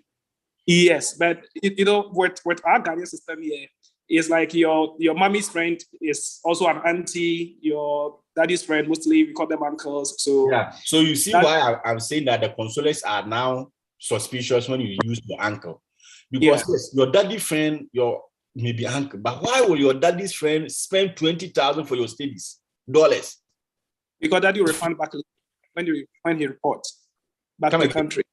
Because daddy, as at the time, was in the country, so he couldn't get me the needed document. So he asked him to do that, so he paid to him later. Yes. So in that case, as I said, the consular is also in a society who knows that your daddy's friend cannot be your uncle. You don't state your daddy's friend as your uncle. So you call your daddy's friend as uncle, but the consular will think you have lied. So don't go to that route. So what, for example, when I went for my first interview, I changed my sponsor, right? And the reason you are changing your sponsor, you can get a substantive reason. Maybe your daddy, for example, your father is now sponsoring you because I'm not even sure that will come up. Why has your sponsor changed? But in case that comes up, you can why has your sponsor changed from your daddy? Because if you say your that is very tricky. If you say your daddy was not in the bank, so in the country, that is not enough, because wherever you are, you can issue a bank statement. Really? Your daddy can, yes. I am in the US, but I'm able to tell my bankers to give me bank statement either through email or through whatever. Oh, okay. I can give we have authority notes to my son. Hey, bankers, this is Nana, whatever. He's my son. Please present a bank statement. Blah blah blah. You add his ID card. You add your ID card. You send to the bank. They will give it to you. Distance cannot limit your father to sponsor you. That is not in at all. Okay. So what of immature investment? Come again. What of immature investment? That is investment were not mature. So he asked a friend to do that. That's another. Don't bring in he has a friend. Maybe the time you went for the interview, your dad had his issues with his bankers. Like, this will take time to brainstorm. So just find time to take your time to brainstorm about it and get a good reason. Your reason must be reasonable. Exactly. Because if your father can sponsor you in the first place, why did your uncles came in? And why are you now coming? But it's not that your father was there, though. So your reason might be reasonable enough. Yes. I'm sharing with you. All right. Thank you, sir. I'm grateful. Welcome. Welcome. All right. I think we have done enough time. I earlier indicated I have a relative in the US. That is my maternal uncle. I have come to realize that it's wrong to indicate external relative. Is it wise to change it now? Relatives cannot change. You have already stated that you have a relative, and he said yes. There are some things you cannot change when you are filling your DS-160. That is why I tell people, before you submit your DS-160, take important notice about key things about you. You can't say in your first interview you were not married, but you chose married. And you can't say you made a mistake. Because when you choose married, they ask you who your wife is. And you state it there. You cannot make a mistake and choose in error and state a wife name. And later in the second interview, you said, oh, I'm not married. I made a mistake. So I listen to a lot of YouTube videos. I listen to a lot of people. And I've seen a lot of people give wrong advice. They tell people to lie too much. For example, I know somebody who said, oh, if you say when you are coming, right, you are not married, but say you are married, because that will tie you back to your home country. Okay, you say you are married, you state somebody's name as a wife. You are entering into a US system. This is not anything. You go for your interview and you are denied. Now you are coming again and you say, I'm not married. You think these people, they don't reason at all. If it were you, how were you not married, but you were able to get a wife? Her name, first name, second name, date of birth. In that case, unless you get a divorce letter to support that, you cannot lie about your last name or your date of birth. If in the first place you lied about your date of birth, you must get an affidavit of support to support it. You cannot lie about who your father is or who your mother is. You cannot lie about whether you have a child or you don't have a child. You see, so you cannot lie about whether you have a brother or you don't have a brother in the US. Unless you tell the consular before you were in the first interview, for example, in your first, you say you have a brother. You were denied your second interview, you say, I don't have a brother. Really? So make sure that sometimes you remain consistent. And the thing is that there are some errors that the consulars do not see. And you make them see. Because the consulars have just few minutes to talk to you. During the interview, they cannot look at everything on your DS-160 form. So if, for example, in your first interview, you stated that you have a relative in the US, you went for the interview and nothing about that relative came out. In your second interview, just go ahead, say you have a relative. Their mind might not even come on it in that regard.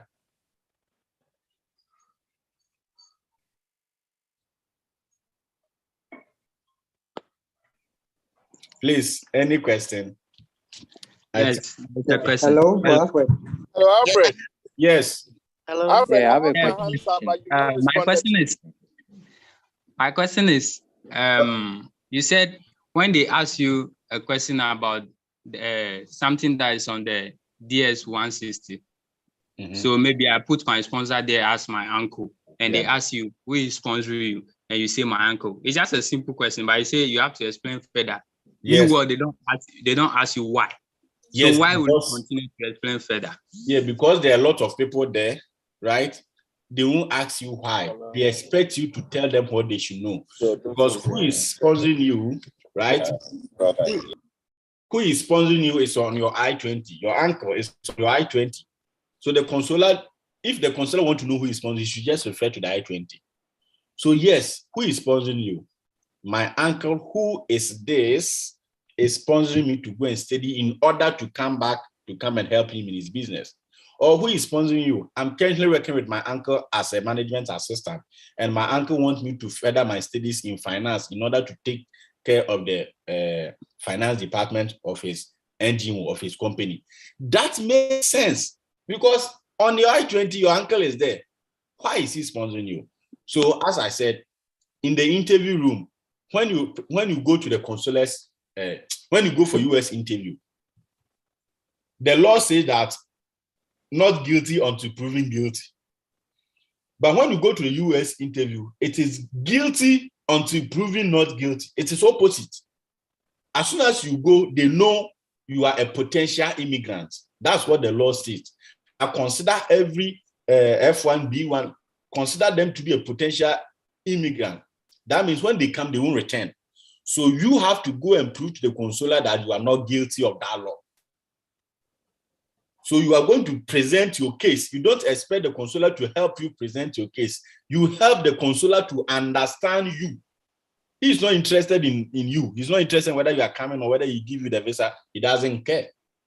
So the visa is given to people who can convince the consular that they are not guilty of the law. So if you go and you say, "Oh, my uncle, where are you going? Ohio. Okay, why did you choose? What course are you going to study? MBA." All right. He doesn't know you. He doesn't understand you. So he says, "I'm sorry, I cannot give you the visa." When the person who comes and say, "I'm going to do this," and explain, the person will get the visa. That does not mean you talk too much. Be brief, short, and simple. Remember, the interview does not last more than 5 minutes. And if you go to an embassy where there are a lot of people, you should know how to present your case to get your visa, because the consular is doing pa. Have you been to that fried rice joint where there are a lot of people there? Yes, I've been to that in Accra. You see how they dish their rice. Yeah. You don't care. Some people get a lot of rice. Some people get small, because he's in a hurry. He's not there to do justice. So he's not there to weigh the rice before he gives. He's in a hurry. That's how the controllers are, especially in Ghana. Yes, somebody wanted to. Is it okay? My second question is, why is Ghana? Hello, Alfred. I have not spoken at all. Can you please listen to me, please? Okay, David. So, let me see. Wanda wanted to follow up. So David, after that, then you come in. My last question is that why is Ghana not releasing date yet? Because anytime when check, they say there is currently no date available. Okay, so Ghana is not releasing date. It's just like the fried rice joint. When the fried rice joints, there are a lot of people in the queue, right? So about 100 people are in the queue. The fried rice owner has only 50 plates to serve. Until others finish eating and they wash the plate, they cannot serve the rest. So there are a lot of backlogs. Okay, so for example, if the embassy can take care of 100 people in a month, they have over 90 people, 900 people. So in effect, they are having 9 months to take care of these people. So when you go ahead and you are the 901 person, it means that you have a date in the 10th month. Please, do you get the analogy? Yeah, I get it. Yes, so that is the problem that we are all facing. So we're supposed to get our start date at August 22nd. That's our school start date. But in May, they did not release any date. Are we going to get date before that time? Yes, I'm sure. I'm sure that there will be a lot of dates before the time. But because of the pressure, when the date comes, it will be filled by those, like the strongest survive. Do you get it?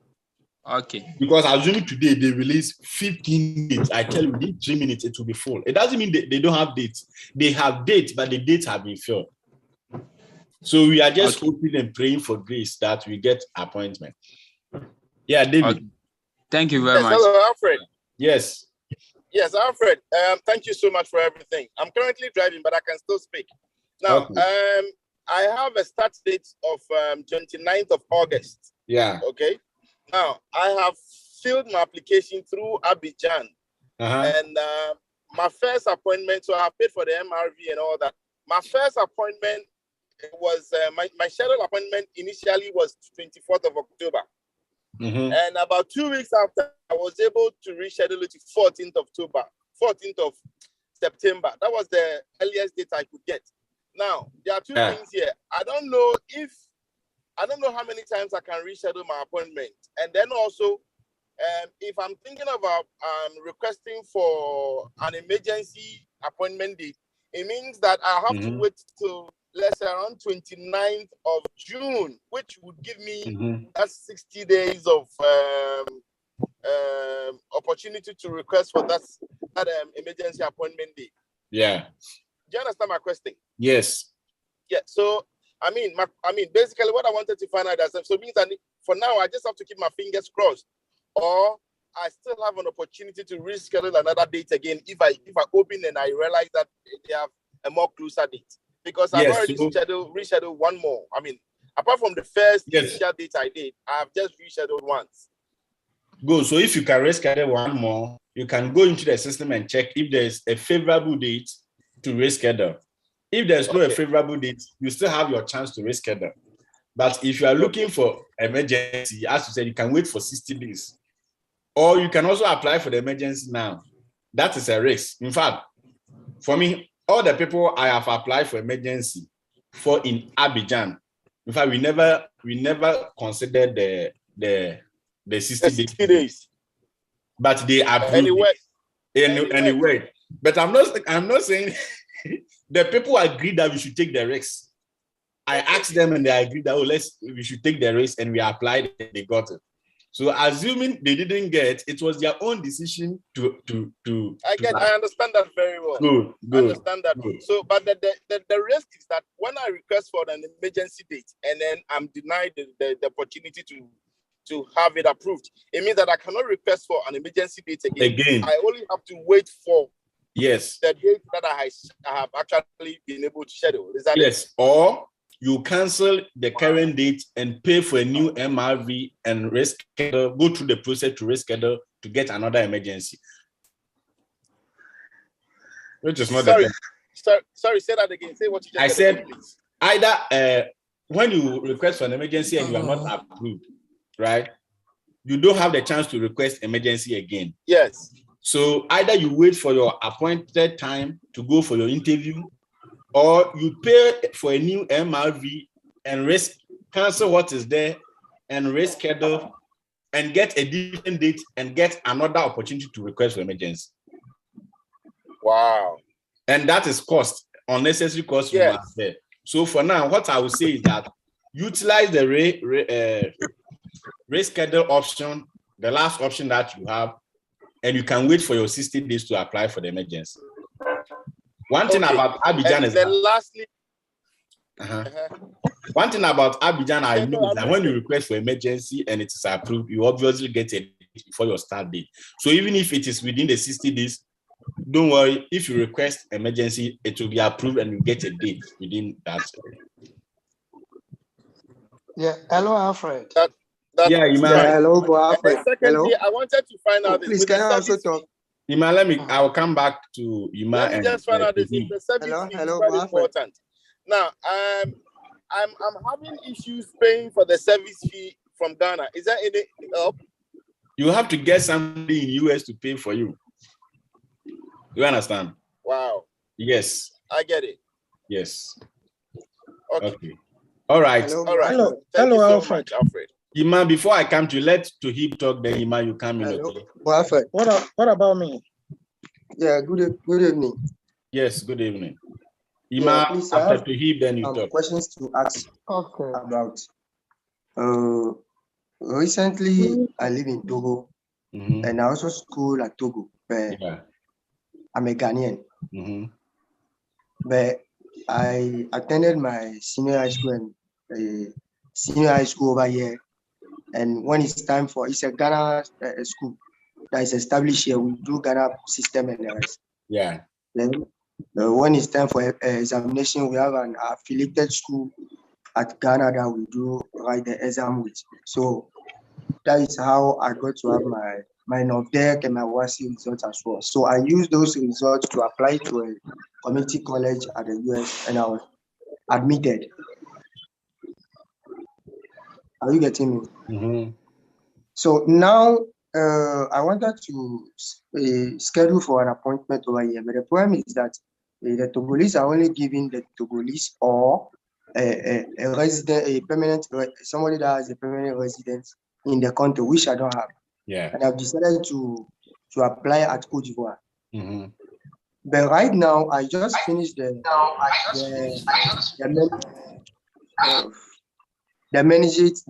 health side with the school. right now, my I-20 is not yet in because I was admitted for the fall semester. Yeah. So I want to know when actually can I start the GS 160 application and paying the service fee, the MRV.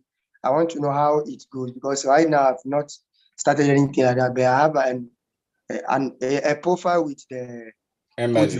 Yeah. I have a profile there, but I stopped since there is a particular place there they're asking for service ID, service this thing and the rest, and I don't have it yet. So I just stopped everything. So I don't know if I'm doing the wrong thing or what is the next thing to do. Okay, you're not doing the wrong thing. In fact, you can fail your DS 160 at any time, but you can't complete it without your I-20. You can create an account with an embassy at any time, but you can't complete it without an I-20.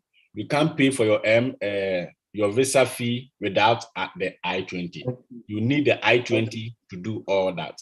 So until the I-20 comes, you cannot do all this. Okay, now I have another question. The question is based on the sponsor.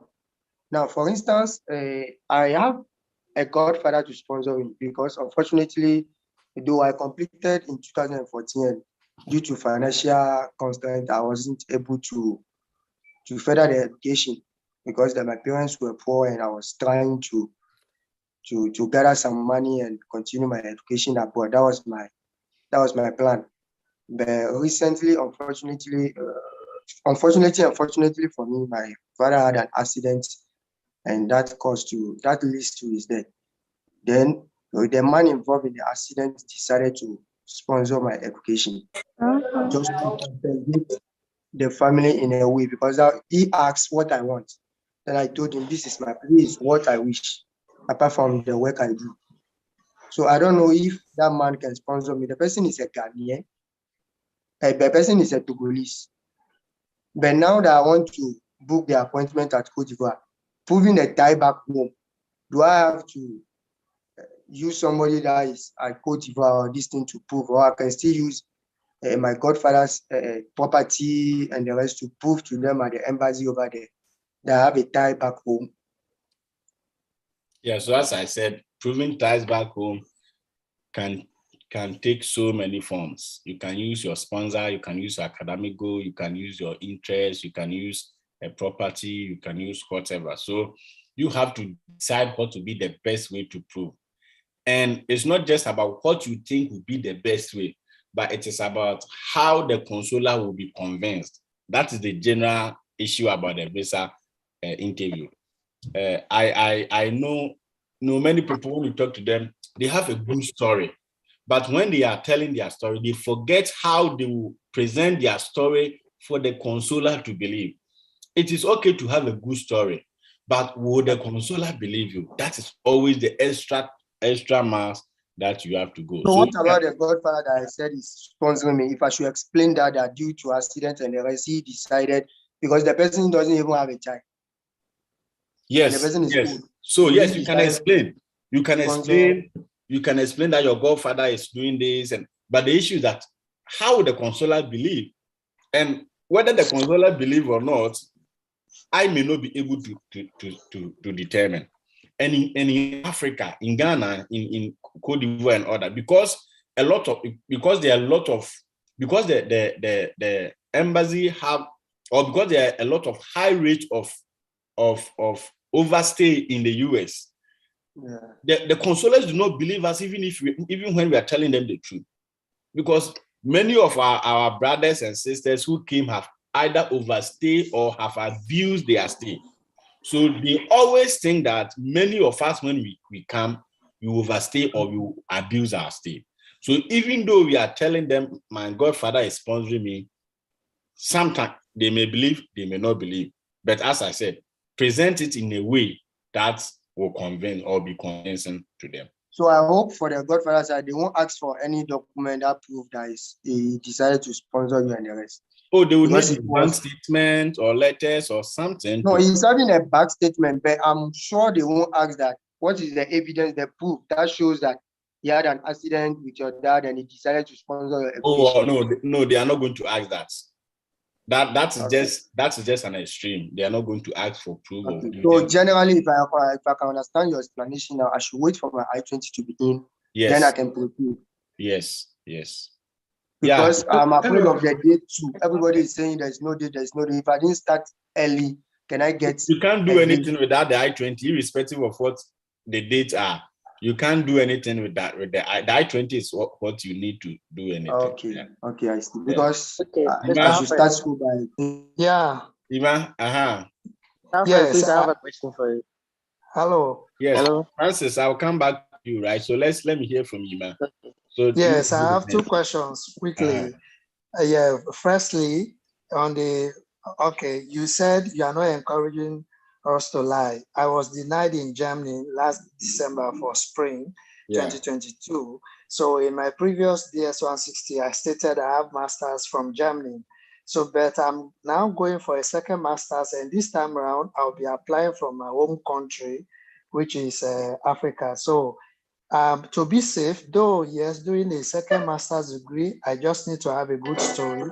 But like to be safe, is it advisable, like I don't mention in my current DS-160, like I don't have master's degree, though I already mentioned it previously, but I see like they might open my file and find out, oh, I lied. Yeah, so in your case, if you have already stated in your previous interview, I think you don't have to omit it, right? If it comes up, why do you have master? In your first interview, did it come up? No. Good. So if it comes up, why do you have masters and you are still going to do masters? You tell them why you think you need. For example, your first masters might have been in, let's say, environmental science, and now you want to do another masters in organic science.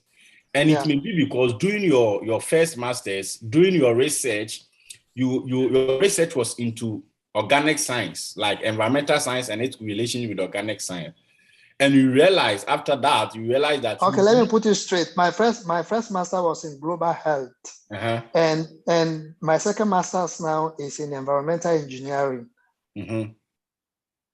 Yes, so maybe through your research or through or what you want to do something, what you want to do. Though you have masters in global health, you still need the environmental science degree in order to do something, in order to complete a research, in order to augment you. It's not wrong having two masters. Not at all. It's not wrong having two, but you must be able to prove to the consular why you need that masters. So let me state it. It's never wrong having two masters. Maybe you have masters in accounting, right? But you still want to do another master's in finance. Accounting and finance are two different areas, though they are in the same field. But you have to prove to the consular why you need finance. Maybe, yes, you had your master's in accounting to work with a firm, but currently there's a need for a finance officer, and you believe you can qualify, but you need the finance understanding. That's why you're going to do the master's in finance. Okay. Then lastly, my current I-20 doesn't have funding, though I have a sponsor from US, but I applied to another school and the school is willing to give me funding, and they are just processing my I-20 now.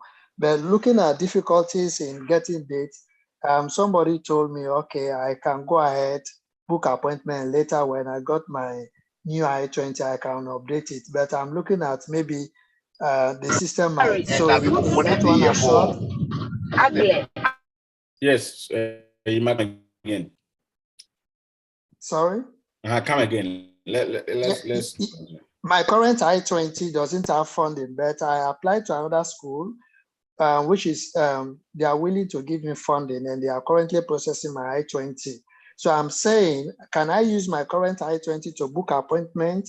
That when the one with the funding comes, then I will just update it. Okay. Have you paid for your service fee? Service yes, ID? I paid last, yes. Good. Then in that case, you must tell your new school that you already have a service. Or your I-20 comes with a service, right? So your current school that you have funding with, so you don't have funding with, you must tell them to transfer your service to the new school. Yeah, but the new school, I've not yet received my I-20. That's my problem for now. Yes, they can't issue the I-20 until they receive the service transfer. Because now that that new school cannot issue an I-20 to you, you can't have two service IDs as a student. Do you get it? It's like you can't have two passports. Okay. So your current school must submit, tell the current school that you have gotten a school that has offered you scholarship and you have decided to choose that over them. It is never wrong. Schools know that we make decision based on our interest and funding, right? Okay, let me come, sir, please. This is important. So I was thinking I can get two I-20, then I can change my service ID from FMJ website, like to transfer my service ID. I thought there is a process. Yes, you can transfer listen, this is how it works. The school need the service ID to prepare the I-20. So you can get two service ID or two I-20 when you have never paid. Now, when you pay for service, has it been more than 1 year? No, it's not more than 1 year. It's within the 1 year. It means that your service is active in the US system. Okay. As IMA. So for the school to get you another I-20, they must issue you a new service. Yes, the school will issue you a new service. What it means is that if you are going to that school, you have to pay a service fee with a new service in order to go for the interview, which is not. Okay, let me explain for you to understand. The school I paid the service fee for, it was a school I got denied into. But now the current I-20 I have is another school. Mm-hmm. So maybe we have to talk off stage and flash this out. For example, I am in the US, right? I am completing my master's with this school. I've gotten admission at Yale University. Now, Yale cannot give me I-20 unless I transfer my CVs to them. Okay. Do you understand? Because I already have an active I-20. So maybe since you are not here, we still have to talk about it and see how best that will help you. Because you have to go about it. I would really recommend that go with the school with the scholarship. I tell you. Okay. You can't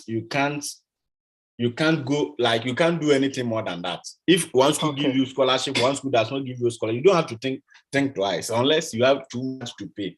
Go to the school with the scholarship. That's why I'm still waiting. Yeah. Okay. Yeah. So let's talk behind the scene. Hello, Alfred. Can I speak? Yes, I called Francis, right? So let me call Francis. Then I did the yo will come in. Okay. Okay. Mr. Alfred, please. I'm in Ghana here, and then I had admission from the US, one of the US colleges, and then they sent me my I-20 last month. But I was told that there's currently no appointment time in Ghana, and then Cote d'Ivoire too. There's no appointment time for the non-residents, and then I was kind of wondering, I've not yet started paying my service fee or doing the application fee. I've not started anything, but I was kind of wondering if maybe I should search other African countries that they have appointment time to start everything, so that I'll be able to get appointment time and then do it there. Or maybe I should do everything in Ghana here and then pray that I might get appointment time in Ghana. Yes. So yeah, that was my question. Yeah, so it depends. There are some countries in West Africa that will tell you to go back to your country, like Togo, like Burkina Faso. So it depends on the. Sometimes you should know if the embassy is friendly. You can transfer to Sierra Leone to go and do your interview, because I know they are friendly to Ghanaians and others. I know Ghanaians who have gone there to have their visas approved. Okay. But it also has to do with money. To go to Sierra Leone, that means you need a ticket, you need a hotel and all that. And it has to do with money. So you just have to weigh the pros and cons. I don't know why Cote d'Ivoire is now also coming in with restrictions, but I know you have to wait and see if you can get a date in Ghana. Getting a date in Ghana and getting a date in Abidjan, it will be easy to get a date in Abidjan than in Ghana. Except that now most Ghanaians who are going to Abidjan, so the Abidjan situation is also becoming like Ghana, which is but at this point you have to be patient and hopeful. Okay, what about Benin? Do you recommend maybe another country like maybe Benin? I don't know whether you have any information on Benin, whether maybe Ghanaians can even. In fact, the only countries I know that Ghanaians have gone for their interviews Abidjan and Sierra Leone. Apart from that, I know, as I said, I know Togo and Burkina Faso too do not have. I don't know of Benin and I don't know the rest. So I cannot speak about that, yes. Okay. Okay. Thank you very much. Yeah, so Adidayo. Okay, thank you. I also have two quick questions that look alike. Can I fill a DS 160 and submit, pay MRV, and fill another one if I'm not satisfied with the information I have on that? Yes. I can fill another one. Yes, so you can fill another one, fill a new DS 160 form, okay? But with when a new you confirmation. With a new confirmation, you copy the new confirmation, then you log into your profile, then you go to update profile. When you go to update profile, you see where there's a DS 160 confirmation, then you go and update it with the new one. Then you print a new confirmation. Does it make sense? Yes, it does. Yes. Okay, so if I've applied for a B2 visa, that's tourism, and now I'm applying for an F1. Yeah. I've paid MRV for the B2 as a family. Yeah. Now I'm applying for an F1. When I go there, is my information there with them? So you can apply for one visa at a time. Okay. You get it? So if you are going for F1, it means that you have to cancel the B1, B2 appointment. So I can cancel the B1, B2 appointment? Yes, you can cancel that. Go to your profile and go and cancel appointment. Then you can fill a new DS-160 form and pay a new MRV for your F1. But the B2 is a family. I paid for my wife and kids. Yeah. So I have to cancel all that. Yes, if you cancel, it means that I cancel. Because did you book the appointment in group? Did you book group appointment or individual? I don't know which one is individual. I think it's individual. Yes, if it is individual, you can cancel your appointment for the B1, B2. But if you book as a group, like you were going in group for one interview, group interview, in that case, you have to cancel all. Wow. Because you cannot go for F1 and later go for B. Do you get the idea? Yes. Yeah. So when I go, even though it has a different confirmation letter, even though it has a different confirmation letter. Yes. So for example, now when you go to your profile, right? You have scheduled an appointment for a B2, B1, right? Yes. Now when you go in, have you scheduled an appointment for F1? No, I have not. So that is the stage I am now. Yes, you cannot get the opportunity to even schedule an appointment will not be there because you have an existing appointment. Do you understand?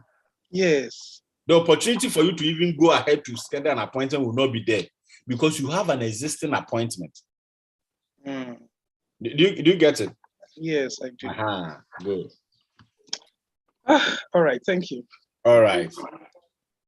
Yes, please. The person wanted to speak. Yeah, Mr. Alfred, Sharon here. Yes. This is Sharon talking. I have a question. Yes. Please go ahead. Okay, my question is this. When filling the DS-160 form, right, there's a section where they are asking if you have traveled before. And on that section, what if you say no because you haven't traveled, and then later on, let's say 1 month to your interview date, you later on travel, like maybe for a vacation, Yeah. So will that affect your interview? Yeah, so when you are filling a DS, there's a date of submission, right? So if you submit before you travel, it doesn't affect you. But after you travel, then you should add that you have traveled. Do you get, for example, I will travel next week and I'm submitting my DS 160 today. I can't say I've traveled before. And their system will show that I traveled next week and I submitted today. So yes, so you don't have any problem. Okay, and then the last question is this. Okay, because actually I'm working in United Arab Emirates. So when proving I'm a resident here, so when proving ties back home, like I'm from Cameroon, can I still prove ties, like I will come back to UAE to work in my company, I'm going to upgrade myself, or proving ties means only your country of origin? Yes, I think that's what they are looking for, your country of proving ties home. Where do you call home? United Arab, unless you're a permanent resident there. If not, that is not your home. Yeah, okay. Yeah, I have a resident. Okay. Permanent resident, like I'm permanent resident, yeah. You may be currently I'm a resident of the US, but I'm not a permanent resident. So I cannot call US my home. Your home is Cameroon. So ties to home, they are looking at what to bring you back to your home or what to take you off US. That's what they are. Okay. Thank you very much. You're welcome. Hello, Mr. Alfred. Alfred. Hello, yes. Hello, sir. Yeah, Esther, go on. Please, good afternoon. And please, I want to know the effect of submitting a DS-260 on an F1 visa interview. Yeah, I want to know the effects of submitting a DS-260 without going for an interview. How can that affect your F1 visa interview? Okay. So when you fill the DS, you know the DS. So the DS-260 is usually for immigrant visas, right? Right. So we have to know the kind of immigrant visa you applied for. If it is a married or spousal visa, it means that you have been filed. So your name is already in their system. Do you get it?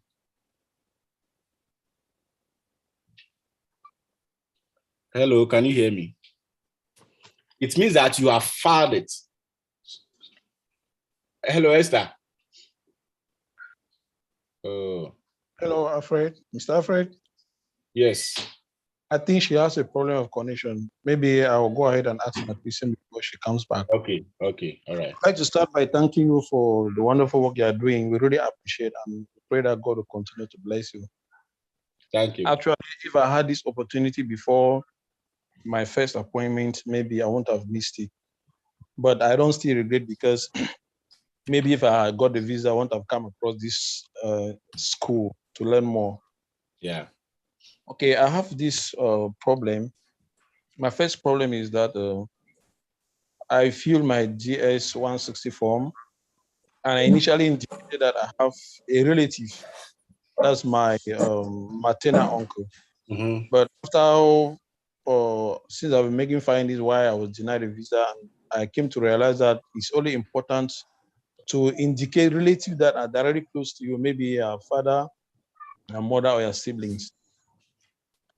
Now, if I want to book another appointment, why filling that DS-160 form? If I have to change that I don't have any relative, would that count against me like a lie? That's my first question. Please ask again. If I fill the DS-160 form now for it to book a new appointment, since I earlier mentioned that I have a relative which I intend to remove now because it's an extended relative, if I don't put now, would that count against me like a lie? If it is far relative, it can count against you as a lie. As I explained in the first one, you can decide to keep it, it won't go against you. And in your first interview, did anything about that relative come up? Yes, I think I will ask that, do I have any relative in the US? And I say yes. So that means it is on your transcript. Well, you were asked in the interview, right? Yes. Good. So it means that it is on the transcript that the consoler prepared for your record. So you can't lie about it again. Just maintain it. Okay. Yeah. Okay. Thank you. And then my second worry now is the school has changed my admission date, so they give me another chance to start the program in August. So I already, since my service is still very active, so is it right for me to go ahead and book the appointment, because they say I have to send me a new I-20 form? Can I book the appointment with just the service, because that's what I need while waiting for the new I-20? So have you paid for your service? For the previous interview, I paid just about 2 months ago. Yes, so that means that your case is like Ime's case. You have an active service with your old school. So tell your school that you have an active service with your old school. So your school must your old school must submit. No, I'm not changing school, Mr. Alfred. It's the same school. They just changed my admission. Okay. If it's the same school, that means the service will not change. Okay. So you can go ahead and book for the appointment. The service will not change. Okay, thank you. Yeah, welcome. Then lastly, I also heard about this stuff, traditional and non-traditional students. Yes, so because I was first of all teaching before I realized my skills in IT. So I went back to the university and I got a degree in computer science. So I was striving out to get a master's degree for that. So my problem is there is a gap between my advanced level and my degree, a huge gap. So I don't know, how would that affect me? I don't know. So if there's a gap, you can use your work experience to meet that gap. After that, you worked for a while to gather experience and you decided that you need your studies at this time to help you to be effective or efficient in the work that you do. So you can use your work experience to meet that gap. It shouldn't be a problem. Okay. Yeah. All right. So Esther, yes, I was explaining that. Yeah, hello. Yes, I was explaining that what my network went off. Yeah, the DS-260 is an immigrant visa, right? So what type of immigrant visa, for example, was it a spousal filing or something? Because if the immigrant visa lottery. Oh, okay, it's good. It was lottery. Yes, okay. So if it was lottery and you filed the DS-260, but you have not gone for the interview. Is that what it means? Oh, yes, please. Yes, if you are filed for DS-260, you have not gone for the interview, you can cancel your current appointment and fill a new application for F1. It's not going to show in your transcript because you don't have any communication, although it is on their database. You see, when you go for your interview, the DS-160 or DS-260 that you fill, you have a confirmation code. It is a confirmation that the embassy, when you enter, they will use to retrieve your information. So until you give them this confirmation, though they have your details in their system, the consular has not worked on your details to keep a record on you. So assuming you go for an interview, for now, let me put it this way. I don't know how I can explain this, but what it means is that, let me say I filled my DS-160 form. I didn't go for interview in 2016. Good. Now I'm going for interview in 2019. I fill a DS-160 form. When I go for the interview in 2019, I'll go with the confirmation code on the DS-160 on 2019 form that I filled. So when I go, it is that code that the consular will use to pull my information I filled for 2019, not 2016. So with your DS-260 confirmation, since you have not gone for interview, you can cancel your appointment if you want to cancel that.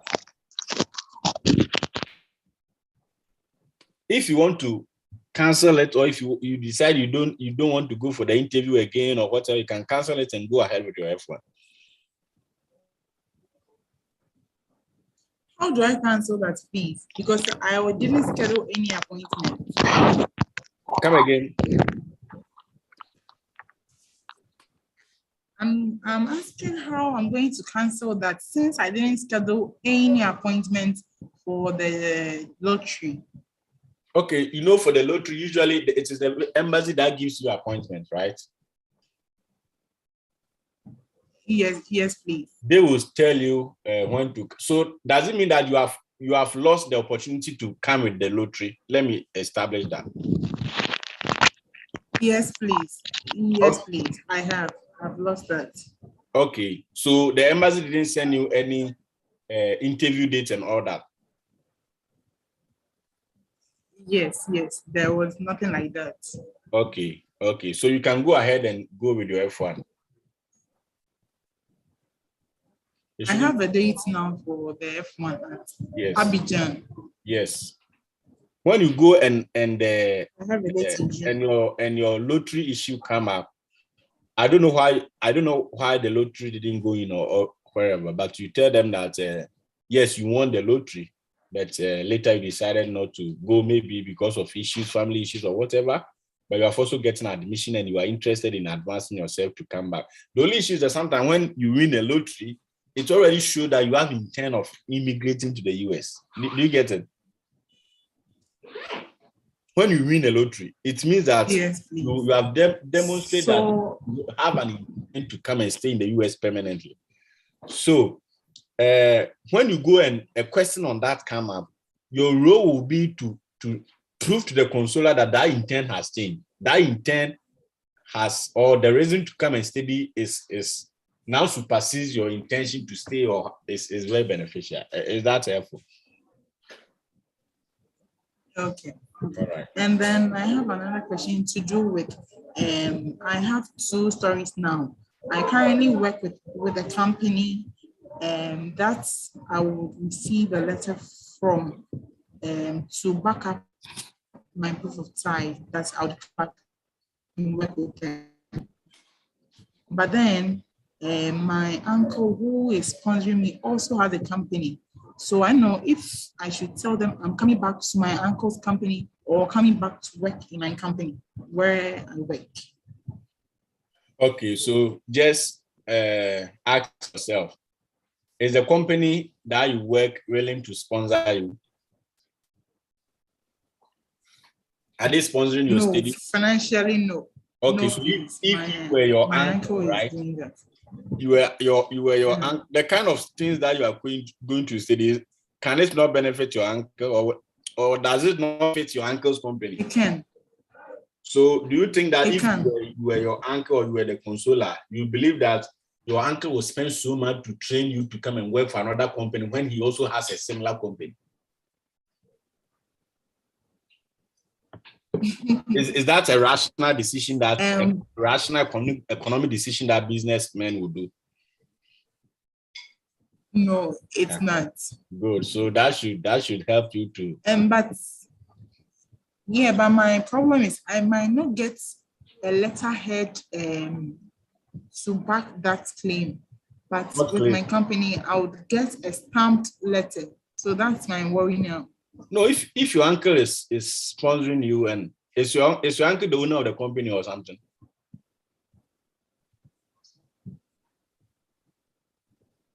Does your uncle have a stake in the company?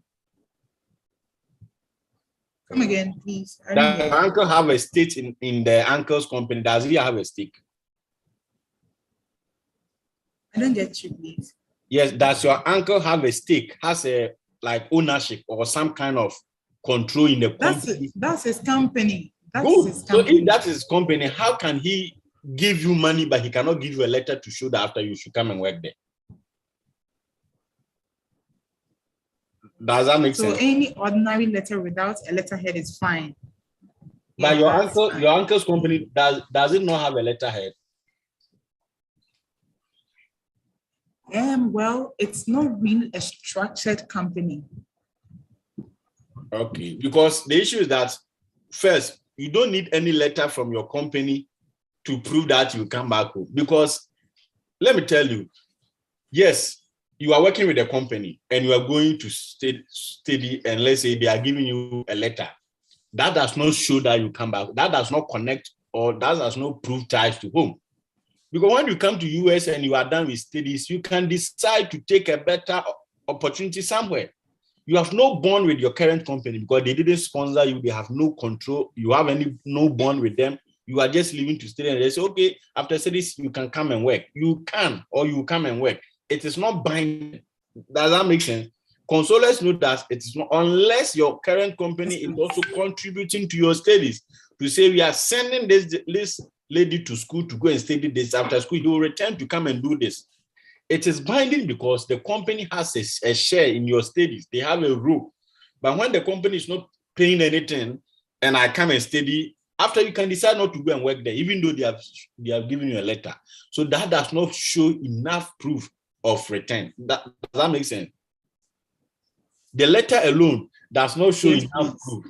What shows enough proof is how you convince the consular verbally why you think you come back to this company. Maybe there's a role there and your uncle is interested in sponsoring you to take up that bigger position. You even have a letter to prove. When they believe you, it's not because they believe that you will come back. Like they will believe that you have a letter. No, they will believe you for what you say, not just the letter. Because the letter is never binding. Assuming you get your visa, you come here later, you get a good job. Nothing binds you to that company. The letter alone, does that make sense? Yes, please. All right. So I think we have done 2 hours, 30 minutes. Thank you very much. Yes. And today we will end it here. I will still find another time so that we can have a discussion. And I hope that this discussion was very meaningful for all of you. Thank you so much. And please, you can share your concerns and questions in the Telegram page. I look at every message, in fact, and I know that most of the messages people respond and give good suggestion about what to do. So I don't respond individually, but I look at all of them. I am writing exams and preparing for graduation, so I've been very busy. And I wish you all of you all the best in your visa application. If you need one-on-one session, you can schedule a coaching session so that we talk. Thank you all, and please take good care. Bye-bye. Thank you. I wish you the best too, Mr. Alfred. Thank you.